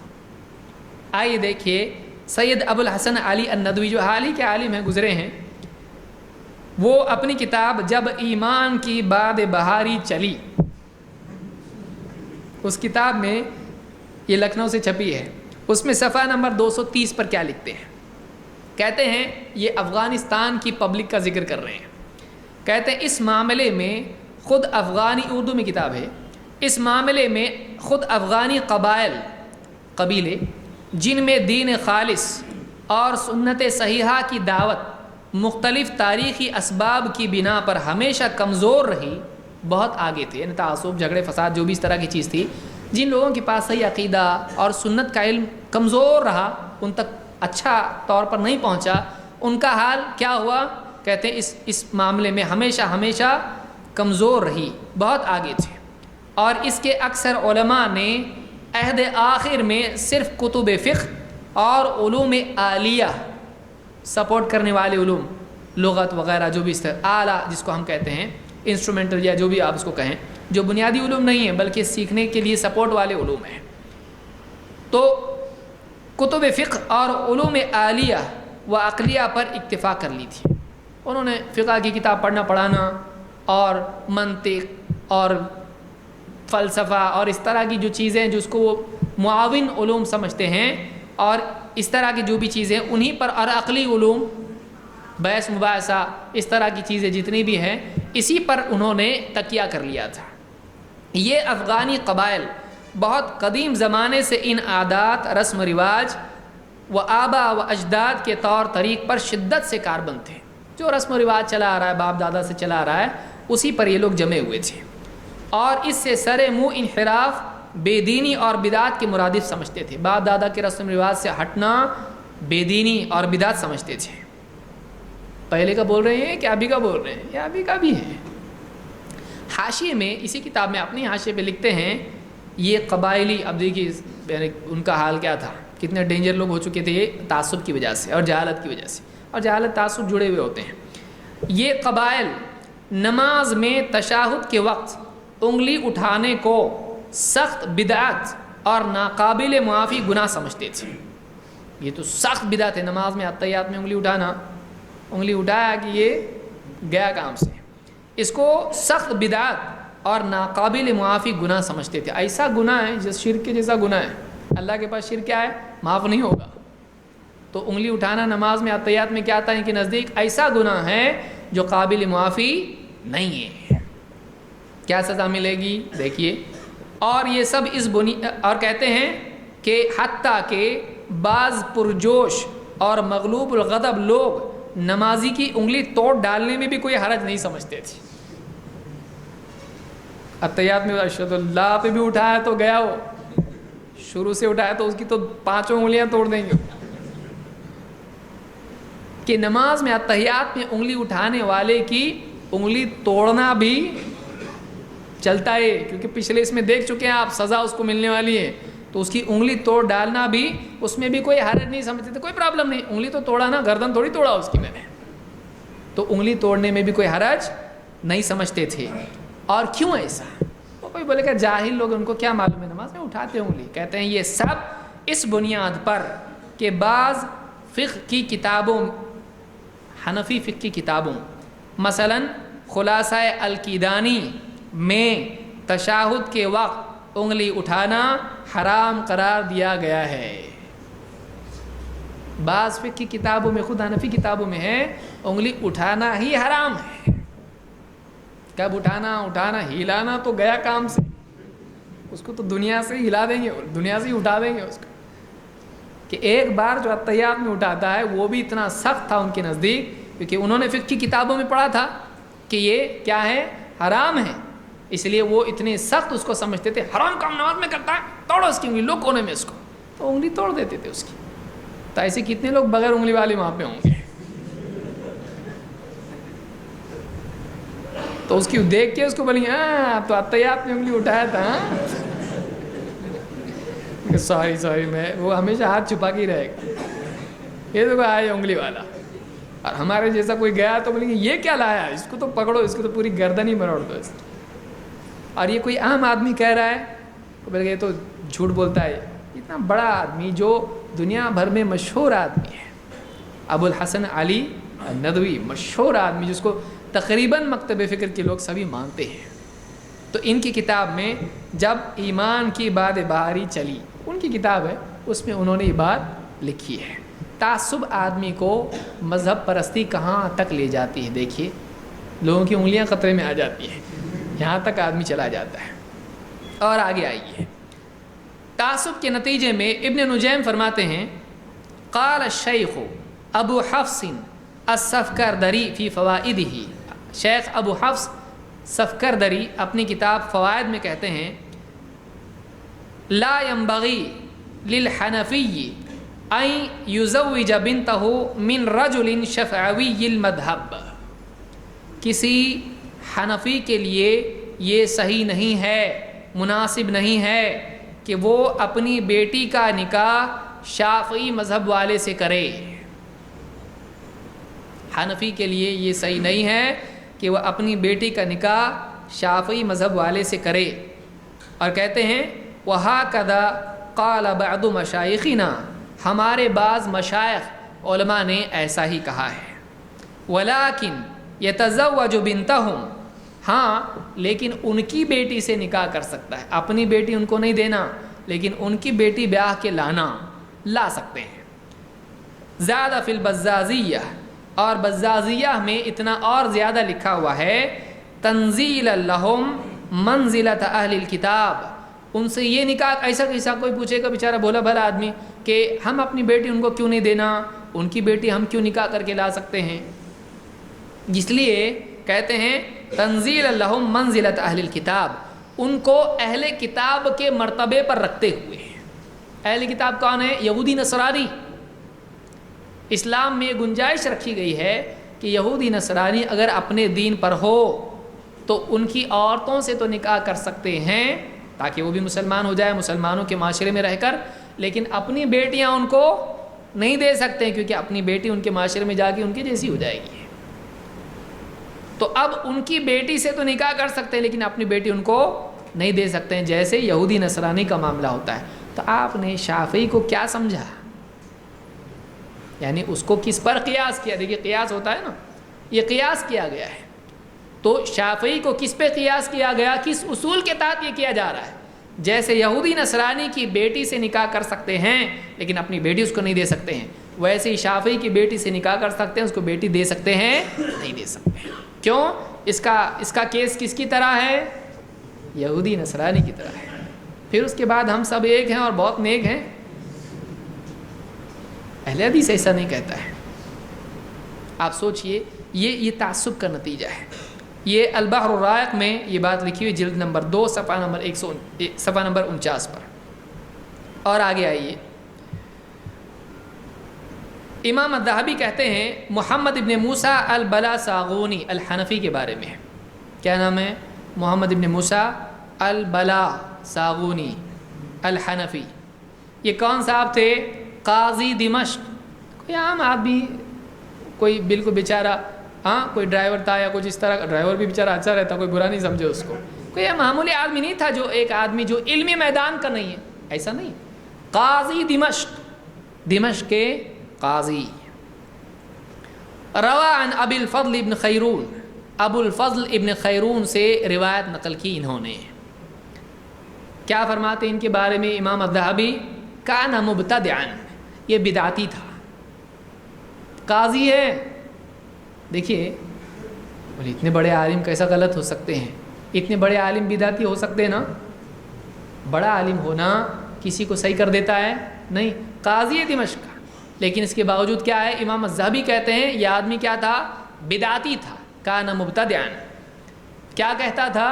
یقول لو کان لی امر لاخذت الجزیۃ من الشافعیہ، اگر میرے ہاتھ میں حکومت ہوتی تو میں شافعیوں سے جزیہ لیتا. میرے ہاتھ میں اگر حکومت ہوتی تو میں کیا کرتا؟ جزیہ کس کو کہتے ہیں؟ اسلامی حکومت میں غیر مسلموں سے ٹیکس لیا جاتا ہے. مسلمانوں سے کیا لی جاتی ہے؟ زکوٰۃ. لیکن غیر مسلموں سے کیا لیا جاتا ہے؟ جزیہ. تو وہ جو جزیہ ہوتا ہے، کہتے ہیں کہ میرا بس چلتا، اگر میری حکومت ہوتی تو میں جزیہ لیتا. کس سے؟ غیر مسلمانوں سے، یہود و نصارہ سے. کس سے لیتا؟ میں شافعیوں سے جزیہ لیتا. تو انہیں شافعیوں کو آپ نے کیا سمجھا؟ مسلمان سمجھا. پھر اس کے بعد یہ کہنا کہ صرف فروعی مسائل میں ہمارے اندر اختلاف ہے، بہت تھوڑے گنتی کی مسائل ہیں بس، افضل غیر افضل کا یہ افضل ہے. تو مسلمان کی فہرست کے باہر ہی اس کو نکالے، اس سے جزیہ لے رہے. آیا گھر دروازے پہ کھٹکھٹا رہا ہے، شافعی نے کھولا دروازہ، کیا ہے؟ لاؤ جزیہ. اور میں مسلمان ہے نا، ہمارے نزدیک نہیں، ہم یہود و نصارہ سے لیتے، تمہارے سے بھی لیں گے، لاؤ جزیہ ادھر ہے. وہ مسلمان ہے کیونکہ شوافع کے نزدیک ان کے درمیان ایک بہت بڑا اختلاف تھا. یہ کہتے تھے میں مومن ہوں، حنفیوں کے نزدیک یہ ہے، اور شوافع کہتے ہیں میں مومن ہوں انشاءاللہ. کیوں؟ میرا خاتمہ ابھی ہوا نہیں ہے تو میں مومن ہوں. کیسے؟ اگر اللہ نے چاہا تو میں مومن ہوں. کیوں؟ اس لیے کہ میرا ایمان مقبول ہے کہ نہیں کیا معلوم، اور میرا ایمان کامل نہیں ہے ابھی. تو میں مومن جب بولا جائے گا تو کون ہوگا؟ جو کامل ایمان والا ہو. تو میں مومن ہوں انشاءاللہ. تو کہتے ہیں یہ انشاءاللہ بولتا ہے، ایمان میں شک کرتا ہے، یہ مسلمان ہی نہیں. اس لیے کہتے ہیں کہ اگر میرا بس چلتا تو میں کیا کرتا؟ شافعی سے بھی جزیہ لیتا، کیونکہ یہ مسلمان ہی نہیں ہے. غیر مسلمان سے جزیہ لے سکتے ہیں، اس کو غیر مسلم سمجھے گا تبھی تو جزیہ لے گا نا. تو شافعیوں کو مسلمان ہی نہیں سمجھتا ہے. یہ تعصب کا نتیجہ ہے. میزان الاعتدال میں جلد نمبر 4 صفحہ نمبر 52 پر یہ انہوں نے، اور بہت ساری کتابوں میں یہ قول آیا ہے. اور آگے آئیے، عبد الحی لکھنوی لکھتے ہیں اپنی کتاب الفوائد البہیہ فی تراجم الحنفیہ میں صفحہ نمبر 62 پر کہتے ہیں کہ وفی طبقات القاری، قاری ملا علی قاری کے طبقات میں بات لکھی ہوئی ہے، کس کے بارے میں؟ عیسیٰ ابن ابی بکر ابن ایوب کے بارے میں۔ کہتے ہیں کہ وکان متغالیا، یہ آدمی، یہ عالم یا یہ شخص بہت غالی تھا، امام ابو حنیفہ کے مذہب کے سلسلے میں بہت غلو کرنے والا تھا۔ وکان متغالیا فی التعصب لمذہب ابی حنیفہ، امام ابو حنیفہ کے مسلک کے سلسلے میں بہت متعصب تھا، تعصب والا تھا۔ وقال له والده یوما کیف اخترت مذہب ابی حنیفہ واہلک کلہم شافعیہ، ان کے باپ نے، والد نے کہا کہ تو نے امام ابو حنیفہ کا مذہب کیسے اختیار کیا؟ تیری ساری فیملی، تیرے گھر والے تو سب کے سب شافعی، ہم سب شافعی، اور تو حنفی کیسا؟ کون پوچھ رہا ہے؟ باپ بیٹے سے کہہ رہا ہے ہم سب تو حنفی ہیں، ہم شافعی ہیں، تو حنفی کیسا بنا؟ جواب میں اس نے کیا کہا؟ کہا اترغبون عن ان یکون فیکم رجل واحد مسلم، کیا تم کو یہ بات پسند نہیں ہے کہ کم سے کم ایک آدمی تو تمہارے درمیان مسلمان رہے؟ کیسا جواب ہے آپ سوچئے۔ باپ بھی سوچا ہوگا غلطی کیا، سوری میں نے غلط سوال پوچھا تو جا ادھر ہی جاتا، وہیں رہنے لائق ہے۔ کہا کہ کیا تم کو اتنی یہ بھی پسند نہیں ہے کہ تمہارے بیچ میں کوئی ایک آدمی تو کم سے کم مسلمان ہو؟ یعنی باقی کو مسلمان سمجھ رہا ہے، کیونکہ رجل واحد، ایک آدمی مسلمان ہے۔ یہ نہیں کہا تمہارے درمیان کامل ایمان والا اچھا مسلمان رہے، تو یہ نہیں کہہ رہا ہے، یہ کہہ رہا ہے کہ تمہارے درمیان کم سے کم ایک تو آدمی مسلمان رہے، اپنے گھرانے میں ایک تو آدمی مسلمان ہونا چاہیے نا، ایسا بول رہا۔ تو ان باقی لوگوں کو وہ مسلمان مان رہا ہے نہیں، یہ کیا ہے یہ؟ اور اس کے بعد یہ ہم سے کہتے ہیں کہ آپ لوگ کہتے ہو کہ ہمارا عقیدہ غلط ہے اور ہم ایسے اور فلاں ایسے، ہم ہمارے اوپر تنقید کرتے ہو اور آپ کسی کو برداشت نہیں کرتے۔ ہم تو سب کے لیے سینہ کھولے ہوئے ہیں بھائی، سب ہمارے بھائی، آج بھی ہم بول رہے ہیں، ہم کو مسجدوں سے دھکا دینا، ہمارے خلاف فتوے دینا، غنڈوں کو جمع کرنا اور پولیس میں کارروائی کرنا اور نہ جانے کیا کیا خرافات کرنا، کتابیں لکھنا اور جھوٹے جھوٹے مسائل ہمارے سے جوڑ دینا، تو یہ ساری چیزیں کرنے والے حضرات ان چیزوں پر غور کریں۔ ہم یہ نہیں کہتے ہیں کہ سارے حنفی برے ہیں، دیکھیے یہ بھی بات یاد رکھیں، سارے حنفی ہے تو برا، ایسا ہم نہیں کہتے ہیں۔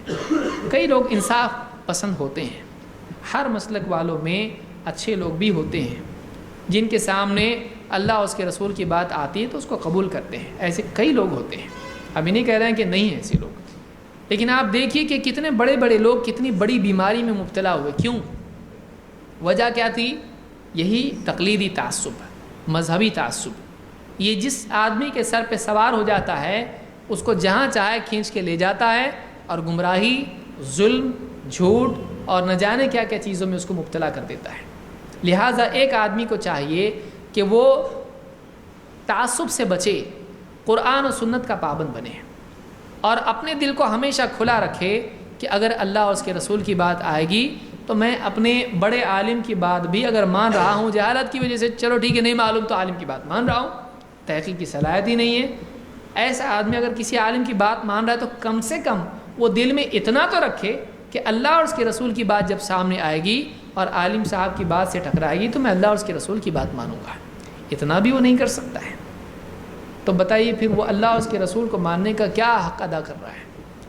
ایسا مسلمان کو ہونا چاہیے۔ اللہ نے فرمایا فَلَا وَرَبِّكَ لَا يُؤْمِنُونَ حَتَّى يُحَكِّمُوكَ فِي مَا شَجَرَ بَيْنَهُمْ ثُمَّ لَا يَجِدُوا فِي أَنفُسِهِمْ حَرَجًا مِّمَّا قَضَيْتَ وَيُسَلِّمُوا تَسْلِيمًا۔ نہیں، ہرگز نہیں، آپ کے رب کی قسم، وہ اس وقت تک کہ ایمان والے نہیں ہو سکتے ہیں جب تک کہ اے نبی آپ کو اپنے باہمی اختلافات میں فیصل تسلیم نہ کر لیں، حکم تسلیم نہ کر لیں۔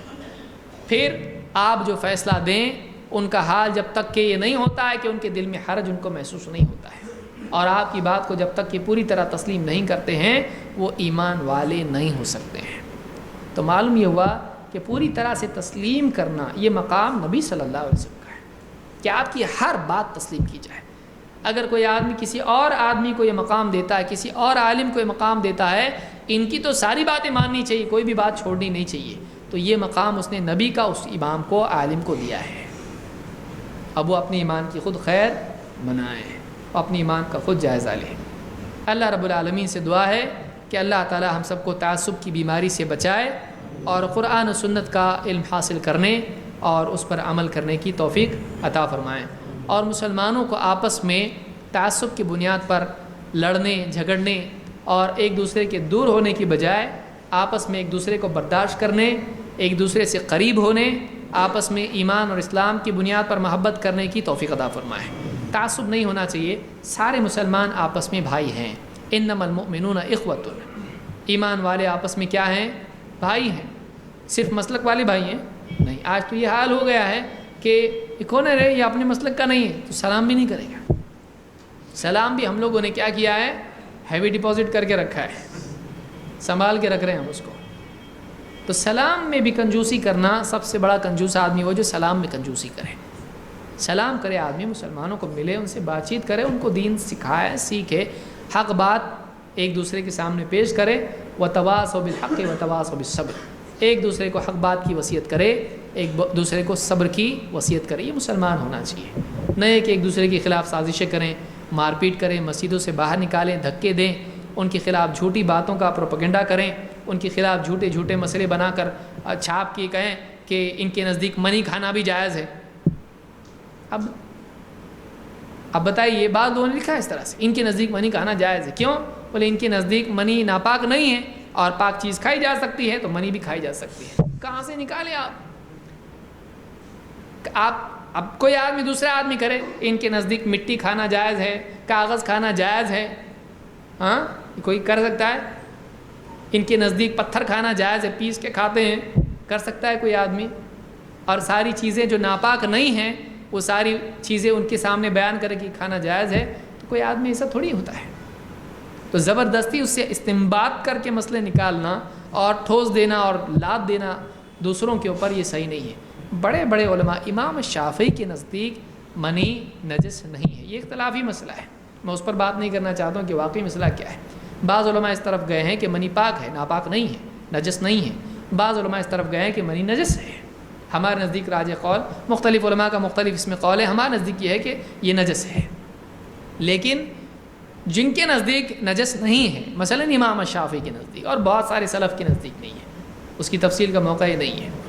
امام شافعی تو کیا نعوذ باللہ ان پر بھی آپ تھوپ دو گے کہ وہ بھی منی کھانے کو جائز بتاتے ہیں؟ کیا مسئلہ ہے؟ یعنی یہ آدمی کہاں تک گر سکتا ہے؟ زبردستی اس طرح کے مسئلے نکال کے بیان کرنے لگے، کئی باتیں جھوٹی جھوٹی باتیں۔ اب وہ مسائل ہم نکالیں گے تو بہت زیادہ لمبا ہو جائے گا، وہاں پہ ہم کو جانا نہیں ہے۔ اگر دوسرے مسائل ہم نکالیں گے تو پھر بہت مشکل ہو جائے گا، کبھی انشاءاللہ فرصت سے اس کو ہم نکالیں گے، جب فقہ کے مسائل پر ہم انشاءاللہ تفصیلی گفتگو کریں گے، راج مرجو وغیرہ سب دیکھیں گے ہم۔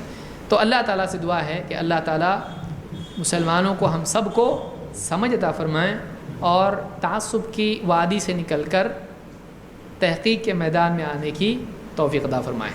اقول قولی ھذا واستغفر اللہ لی ولکم۔